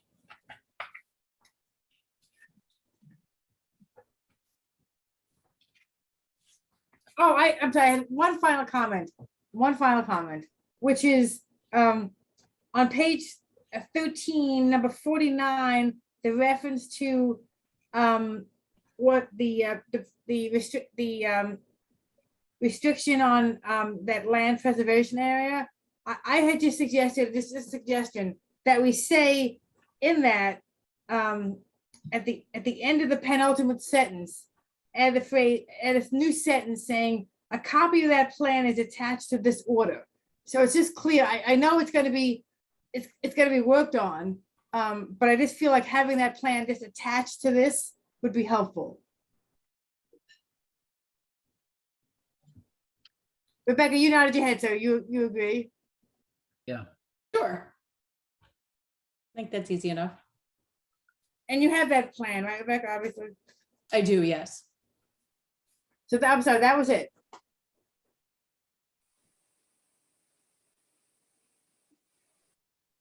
Great. Anybody have anything else?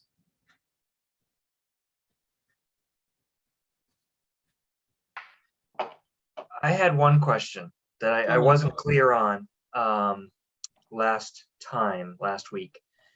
Number 48, the renaturalization area. A says the construction of the renaturalization area shall be conducted according to the approved renaturalization area plan dated April 11, 2022 by Goddard Consulting.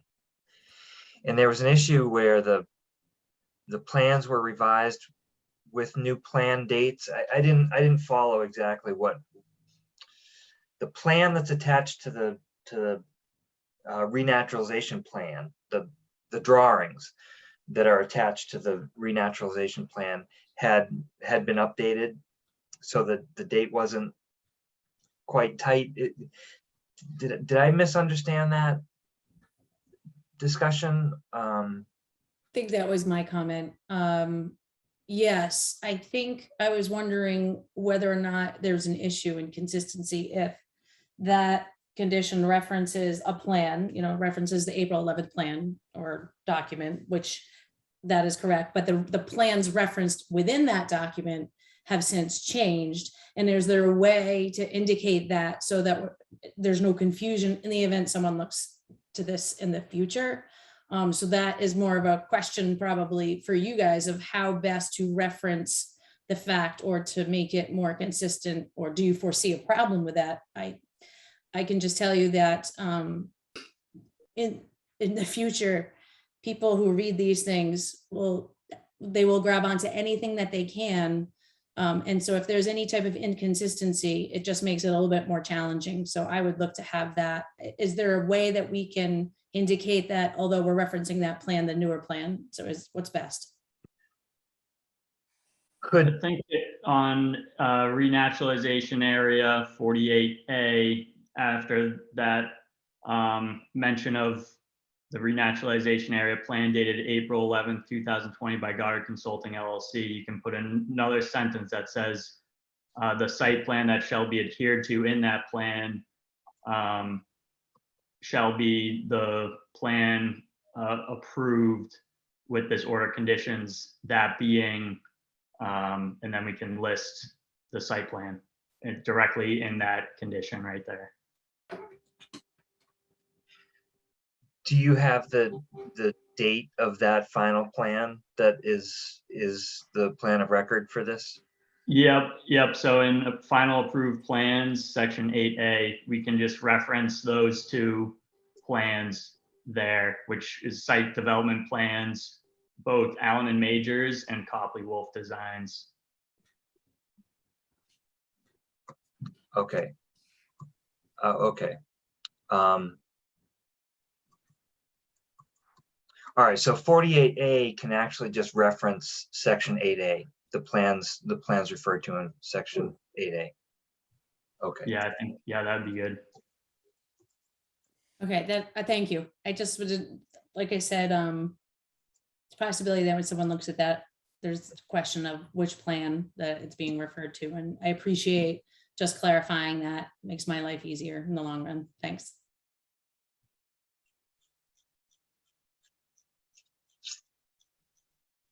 I made some executive decisions along the way. You had shown, you had made some recommendations about the Wakefield Conservation Commission standard conditions, 22, 20, there's a variety of them that had very similar language to conditions that we had written for you. And, I made some adjustments to kind of make them match or what have you. But I think I'd leave that to you if you're more comfortable with the standard condition language that covers the same content. You could defer to the language that you're comfortable or familiar with. But those sorts of things, I left notes in the margin comments in the document just to identify those things so you could kind of approve or reject. Yeah, I think somehow there was a renumbering issue between when I had made those comments and the standard that I had given you. So thank you for that, going by what was the content as opposed to the number. And I would suggest that commission members make that decision of which language they are comfortable with.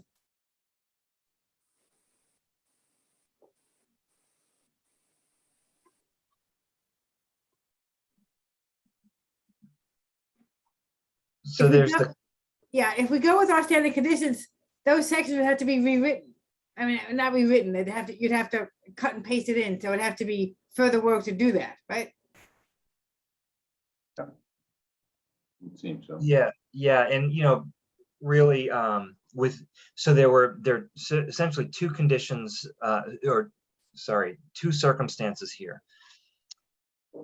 There's one circumstance where Rebecca had identified one of your standard conditions that should be added, and that was just added wholesale, right, verbatim. Yes. Exactly. There was the second circumstance where there was a condition that was very similar to one of yours. And I sort of took that and read your condition, read mine, and tried to make them align, and sort of made some executive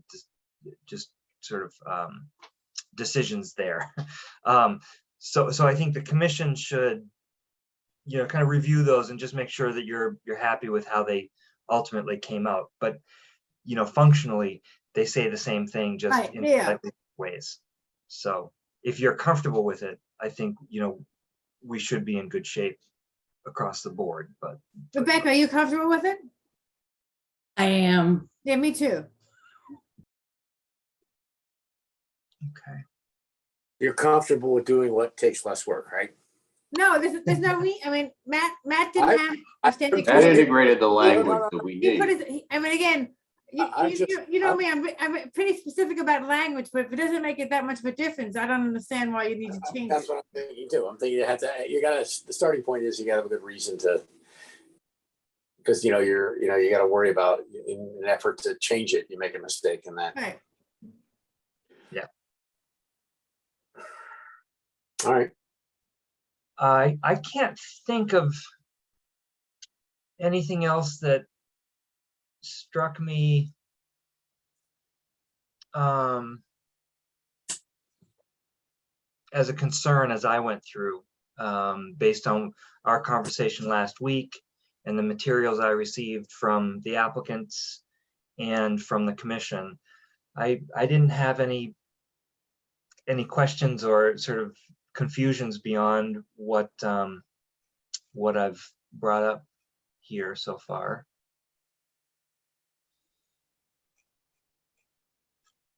Yeah. I think it's been hammered out.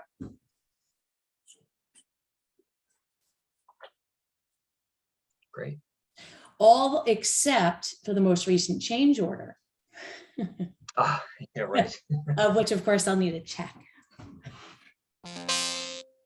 We'll have it Just by, figured I'd throw that in there. Say again? we'll have it by Tuesday. Perfect.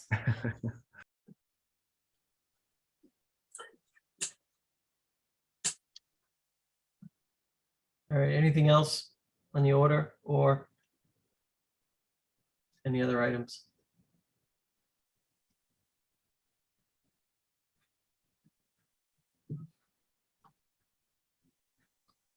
All right. Great. So I'll make a final run through and just make sure all the comments are approved and cleared, and the formatting is all hunky-dory, and I'll get that over to Rebecca first thing next week. And that's included in the amount that's gonna be paid on Tuesday. Yeah, that was, Your work for doing that. yeah. What we had. Otherwise, we could be in a vicious cycle. We'll never stop, right? No. We're in good shape. It was really the change order we added for this week was really just to cover this meeting because we hadn't scoped a second meeting. So it was just to sort of make sure that there was enough to cover time tonight. But otherwise, we're under budget. We're in good shape. Which is surprising considering how long this meeting is actually going.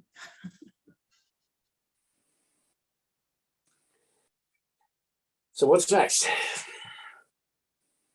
Get the final draft back, review it one last time. Are you guys going to close the public hearing and say that you are going to accept the order of conditions with all the everything edits that were included today? Is that where you're going? Have we closed the hearing yet? No, we have not. Okay, so we can close the hearing. Do we have to vote to accept the, there's two separate votes, right? We don't have to, but the clock starts ticking as soon as we close. Okay. Are the nature of what the changes we're just making, does that require us to look at them again? It seems like it's not really substantive, but Rebecca, what do you think?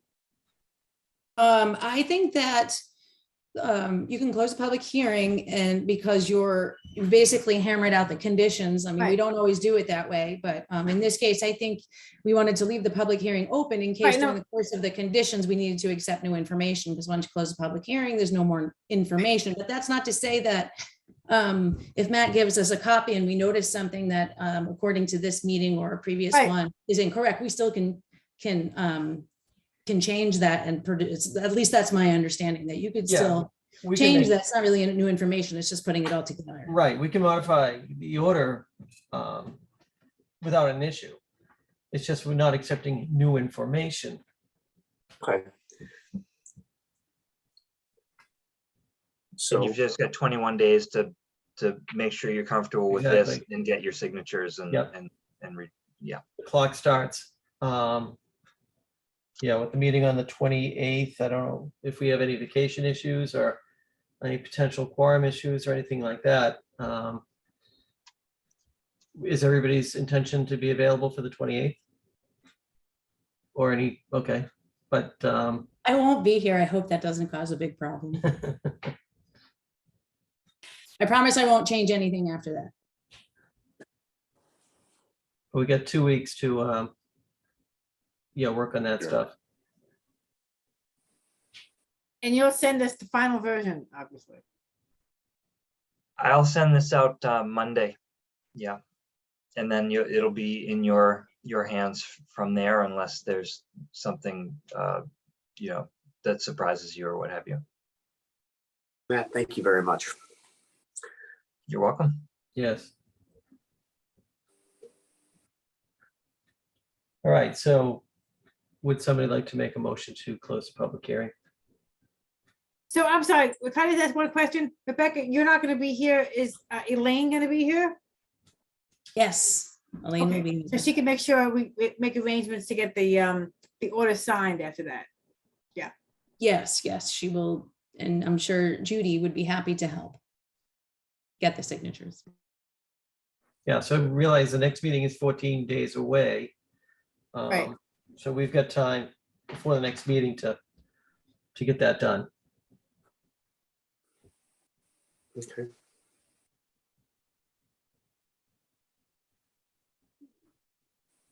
All right, so somebody making a motion to close the public hearing? Jim just did, but he was on mute. I could read his lips, but we need the audio. Yeah, you want that. Still on mute.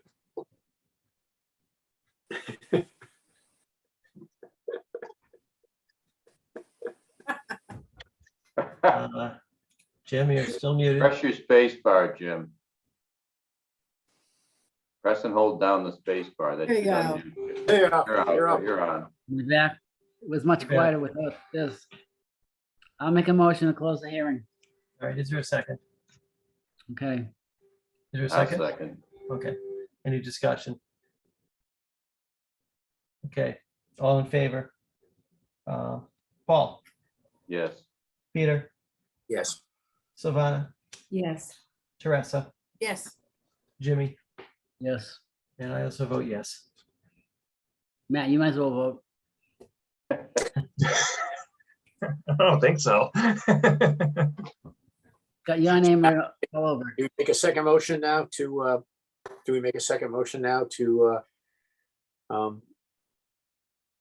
What? regarding the order of conditions, or do we wait on that? Okay, we're gonna see it again one more time. Okay, good, Right. perfect. This- We'll do that on the 28th. Yep, perfect. Okay, perfect. Teresa might find something. No, I won't. On a job. All right, thank you, everyone. Thank you. All right, thank you, everybody. Thank you, Matt. Thank you very much. Thank you. You're welcome. Congratulations to everyone. That's a long process you've been through. Yes. They're not gonna be happy till the wrecking ball's out there. Thank you all. Thank you. Thanks, Matt. Bye-bye. Both Matts. Take care. Okay. Good night.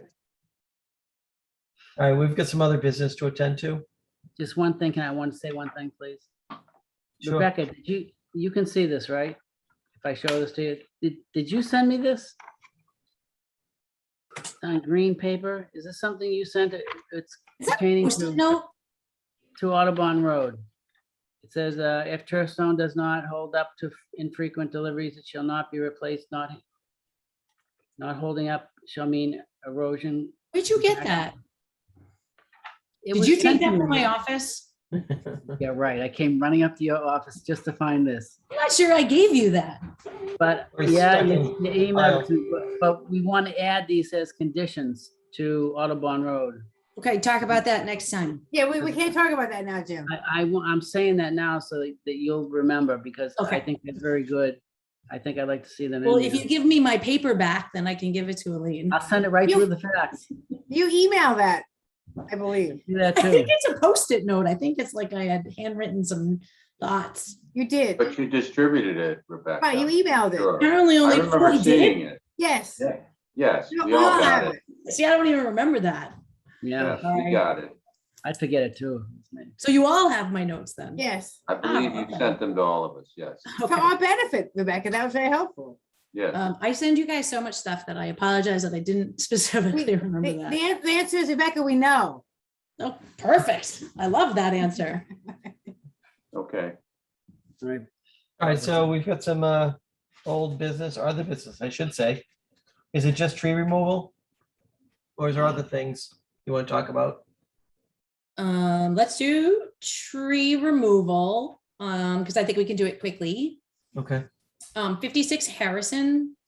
I'm going to, we didn't get an first letter, and I'm going to ask that we roll that over to the July 28th meeting for two reasons.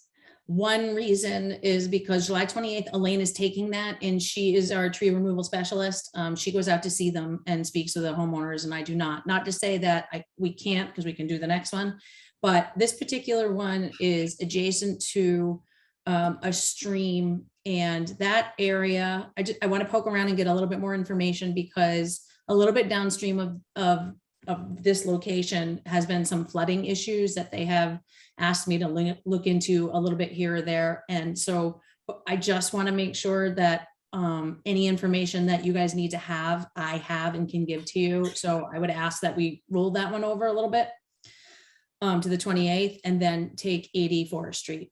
And let me go jump forward and then go backwards, but jump forward 53 Court Street. Elaine hasn't been out yet to see that one. So that one would also go to the 28th. Now going backwards, we can take 80 Forest Street. They have an arborist letter that I forwarded to you guys. Yeah. There are some pictures that Elaine took and an email that I forwarded you. So we have the information for that one. Yeah, I've got that. And I've got, let's see, I have the letter. And you did send pictures, I believe. Yeah. Yeah. I can share my screen. Go ahead. It's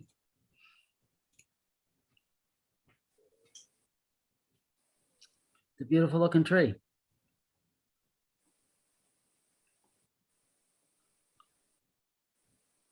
All right, so this is the one with the arborist letter. How do they know it's on ledge? Can't tell by this picture.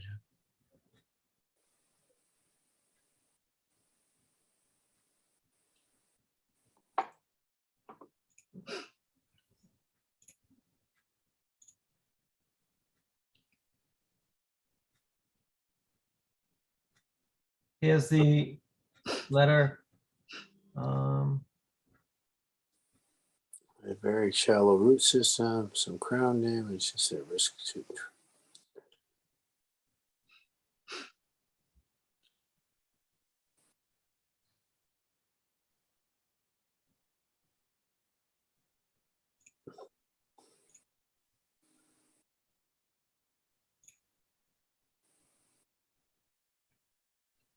So we have an arborist letter saying there's a unsafe condition.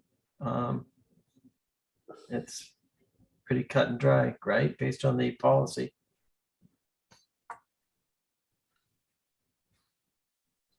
Okay, so Elaine's gonna take a look at that. Somebody's already looked at it, right? You already looked at it. Oh, It's a Elaine's already looked at it. jurisdictional tree. We got the And that's- picture, we got the letter. Yeah. Is there going to be any replication? It's a live tree. We're gonna follow the guidelines, right?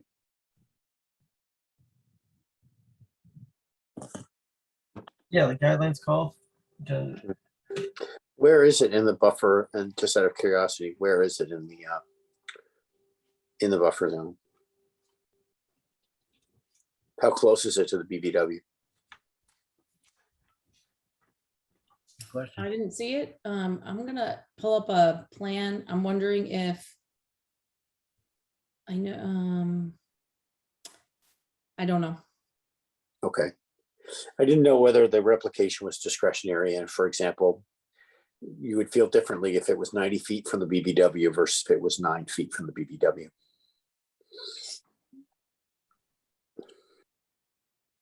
So I'm sorry, why do they want to take down this tree?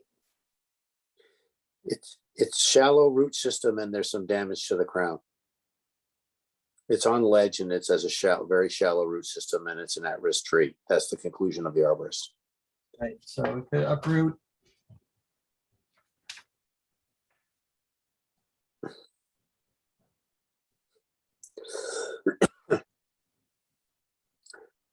So yeah, it would, there would be some required mitigation based on the policy, right?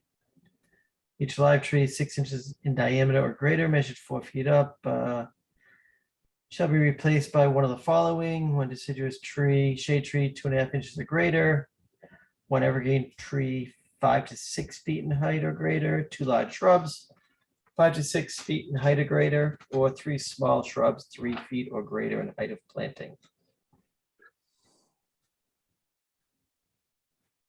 So that is for the loss of a live tree in a resource area. But And we it don't know where, definitely we don't know is in the where it is. resource- We don't know where it is in the resource area though, right? Or the buffer zone. So Is the it one address- tree? Is it just one tree? Or is there the other tree in the background too? I believe it's just one tree and it is in the buffer zone. Although I can't tell you the exact distance between that tree and the wetland, but it is in the buffer zone because otherwise you wouldn't have jurisdiction and it wouldn't be on your meeting. Yeah.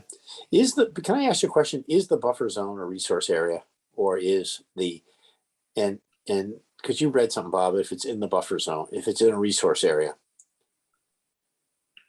is that the same as being in a buffer zone to the resource area? I'm just asking myself. No. No, Well, no, tell me about the replication. As you said, would you read the sentence you said about the replication about in the resource? If the tree's in the resource area, then well, we have jurisdiction. It's in the buffer to the resource. You're right. I understand that. Feet of a Read- resource just- could you area, just so read- buffer Can zone. you read this? Can you just read the sentence that you said about mitigation, about mitigation? Yeah, I'm looking for it.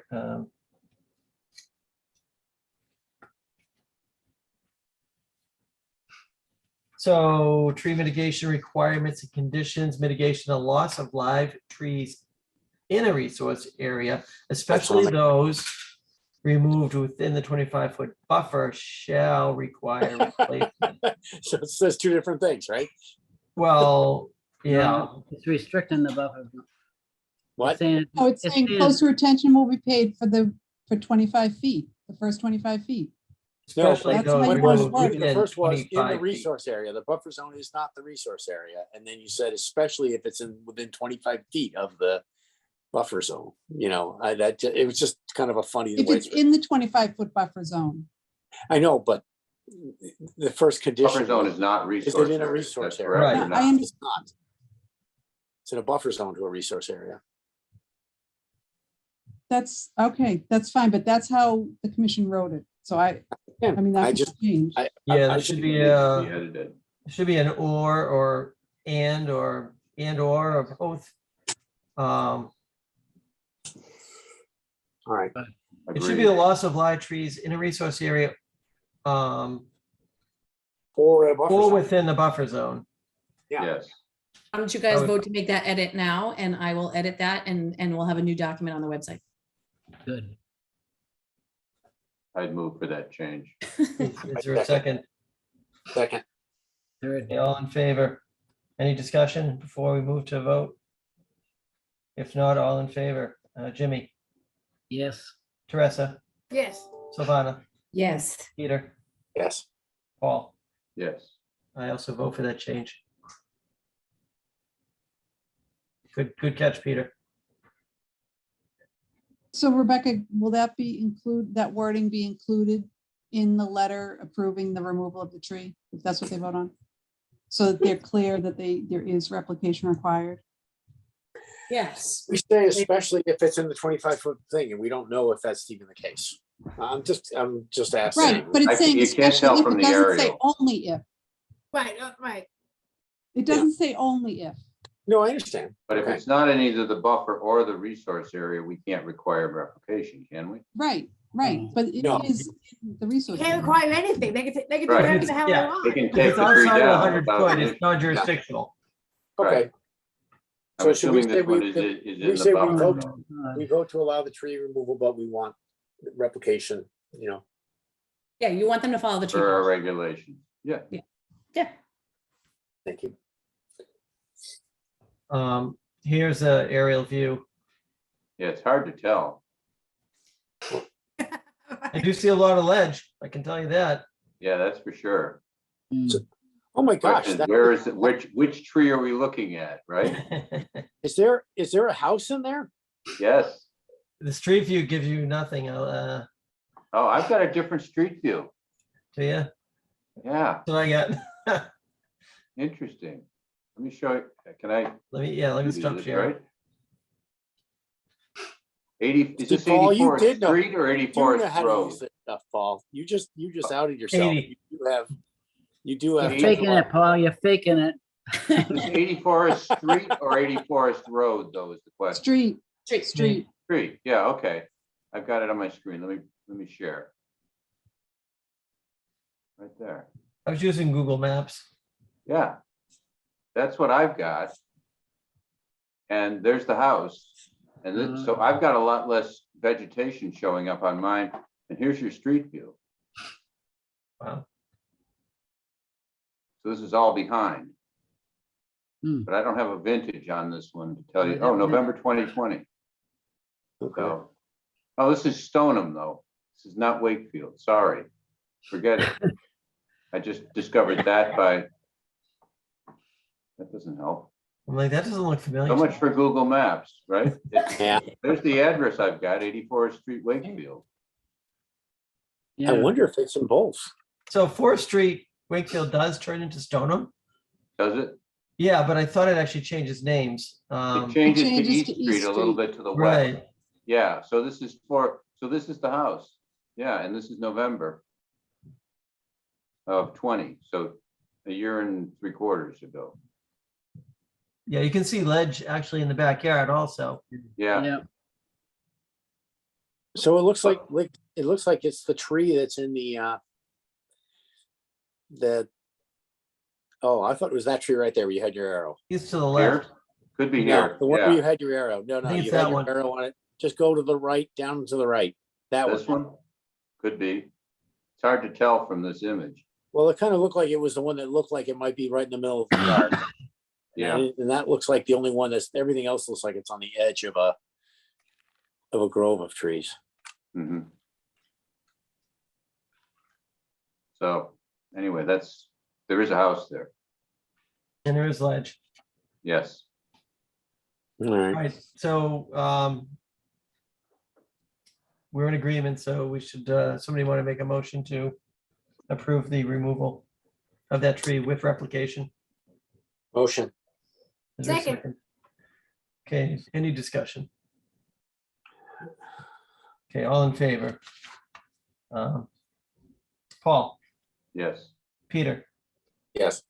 Silvana, Yes. Teresa, Yes. Jimmy, yes. I vote yes also. Rebecca, will you issue a letter or call them, or how are you gonna handle it? I think for this circumstance, I'll probably write a letter because you guys are going to want to have some follow-up. Right, we want the replication and the options given for the different choices of replication. Mhm. Of course, if the whole lot's ledge, we're gonna. You can still get shrubs in. Yeah, there's certainly options available. And maybe the suggestion of putting them closer to the wetland. Always a good suggestion. Always. Yeah, put a bunch of red twig dogwood over by the wetland. Bush blueberry. Yep. Oh, my God. That's Judy's favorite plant. All It'd be right, so pretty the wet. only other thing, not to move on, but to move on. The only other thing was, did you guys take a look at the thing that I sent you regarding deadlines? I Yes. did send it really late, so if you Why, want to did just. you send it? Did you send it according to our deadline or no? No, it hasn't been implemented. I thought it came a little later than that. Yeah, I did see an email. This just in.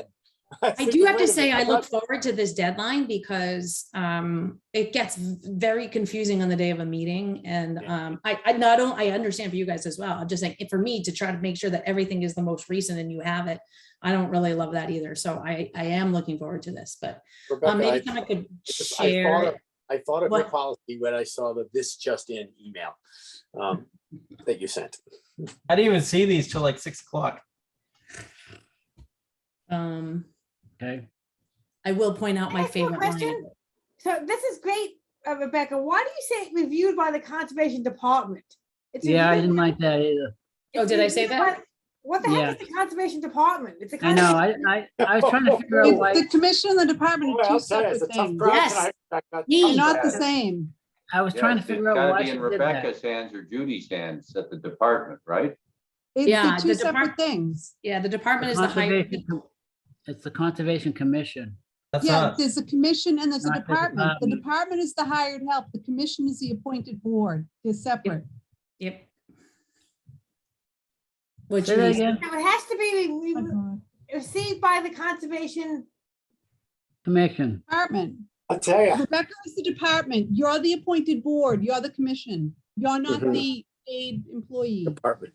which I is the like when you department. call one the hired help and the other the commission. It makes it a lot better. do you guys know that there's two, Unpaid people and we're the unpaid. Mhm. I have two separate letterheads. Gee, really? I do. One is the department, one is the commission. So if I am writing like an internal memo, I will use the conservation department because I'm writing on behalf of the commission Okay. kind of situation. Like it's the administrative internal workings that don't always go before you guys, and that's the Mhm. department. Okay. Yeah, me, Judy, Elaine, we're the department. Not me. Well, Judy's a volunteer. Judy, So I yeah. don't know how to put that. You're the department, but you're like the committee chair of the department. Recording secretary. The unpaid. Well, paid for meetings, but unpaid for other services. Oh, and there are so many. Yes. All right, with that said, can you guys look over that? I don't know if you want to pull it up or if you want to just look at it. I have it. I I can. looked- I looked at it already. I Okay. did like- look at it, but I looked at it. It's good. It looks Man. right to me. In particular, the second paragraph, any information including but not limited to, I just want to make sure we're all on the same page. That you guys are happy with that or okay with that.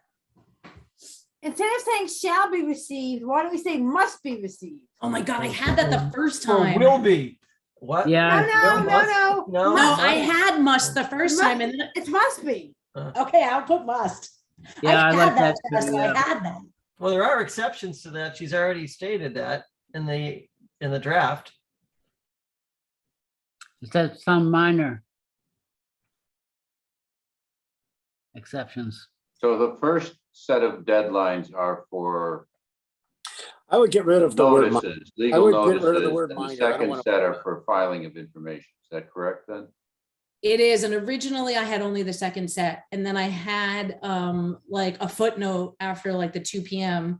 because then I realized I was like, well, this could get really confusing because in the event it's a new filing and the legal notice has to be in 5 days before it, it's a totally different filing. So then I elected Yep. to just put it out there and have them Yep. be two separate. I can separate them into two different documents if you think this is too confusing to have it on one, or leave it or make any changes. Rebecca, I have another wording change. Yep. Besides the must, I would Yep. say unless otherwise determined by the Conservation Commission. Where am I? Okay. where All am right, I so looking? second sentence, Yep, must be received by the department. right, any, no, right at beginning of the second sentence, unless otherwise determined by the conservation agent, any information received after the preceding Thursday at 2 p.m. will not be eligible.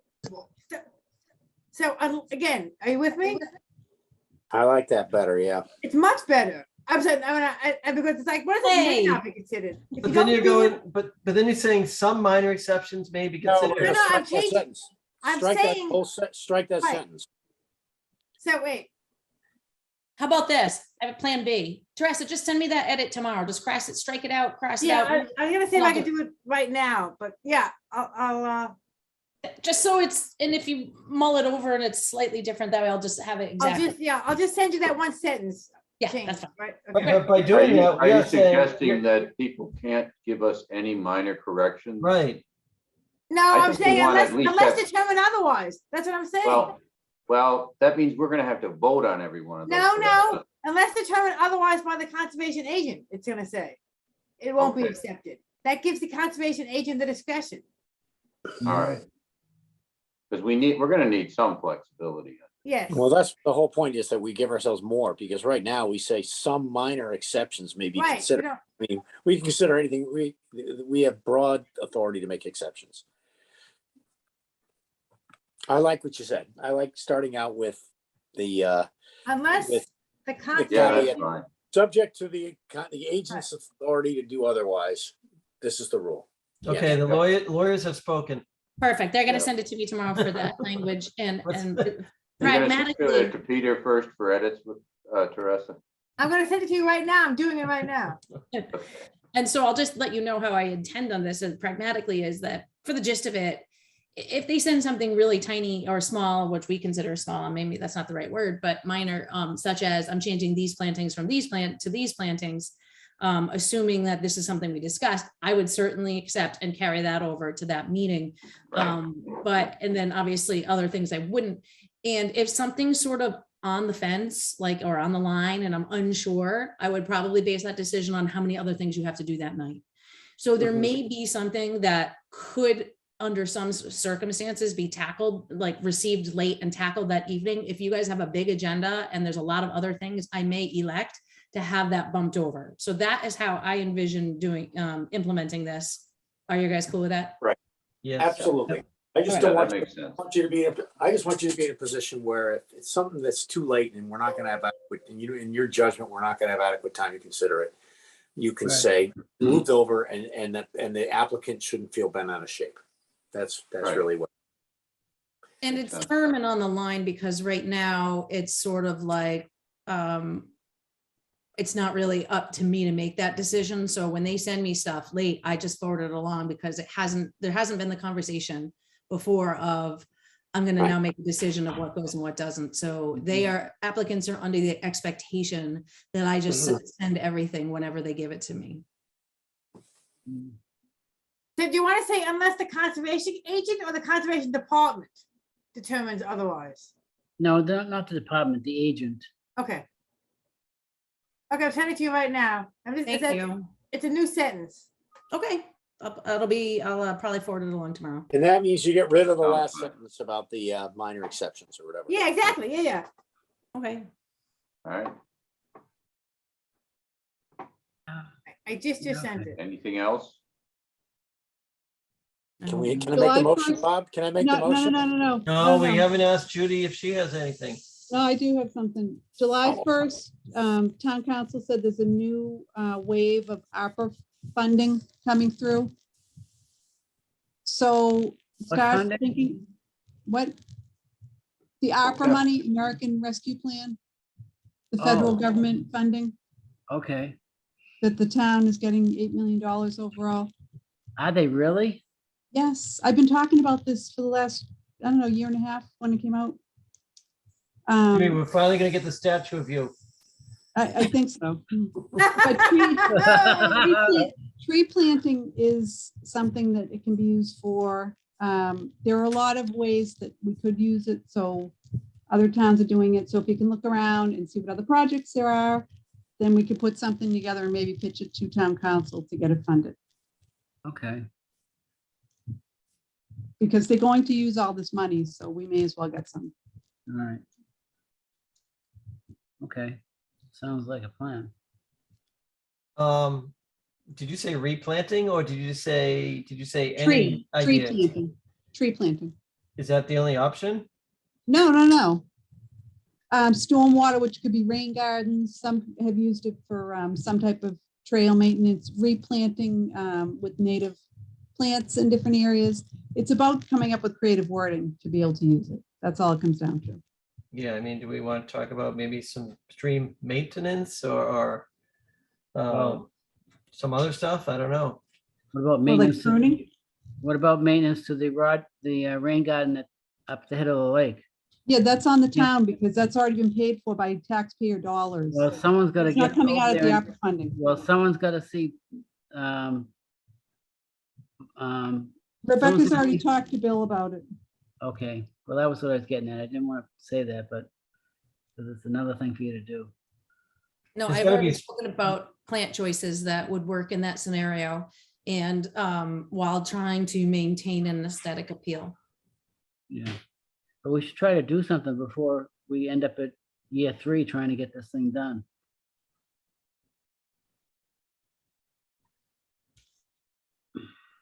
There's got to be streams that need some maintenance done to them. There's probably blockages and trees falling in them and silted up and stuff like that. Spring Street, Wiley.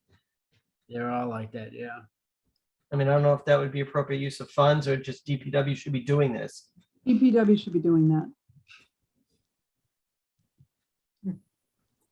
Yeah, the Boy Scouts do it one year. You can think of a Boy Scout project as well, because the Eagle Scouts, this is probably the time of year they look at for next year.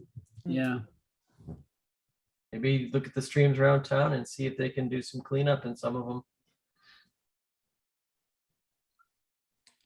Some other things Right. that you guys could consider are, have you looked at like the green streets? Judy and I were talking about that today.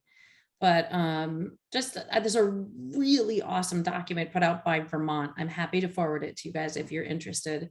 And it talks about greening streets and they go through all the different kind of scenarios and there's like before and afters and they show you how to incorporate parking and it's really excellent. I will forward that along if you guys are interested, but once you look at it, maybe you could look at some areas that you think might benefit or might kind of fit in that. And I think that would be something really fantastic to try to pursue. all right. Yeah, forward it off.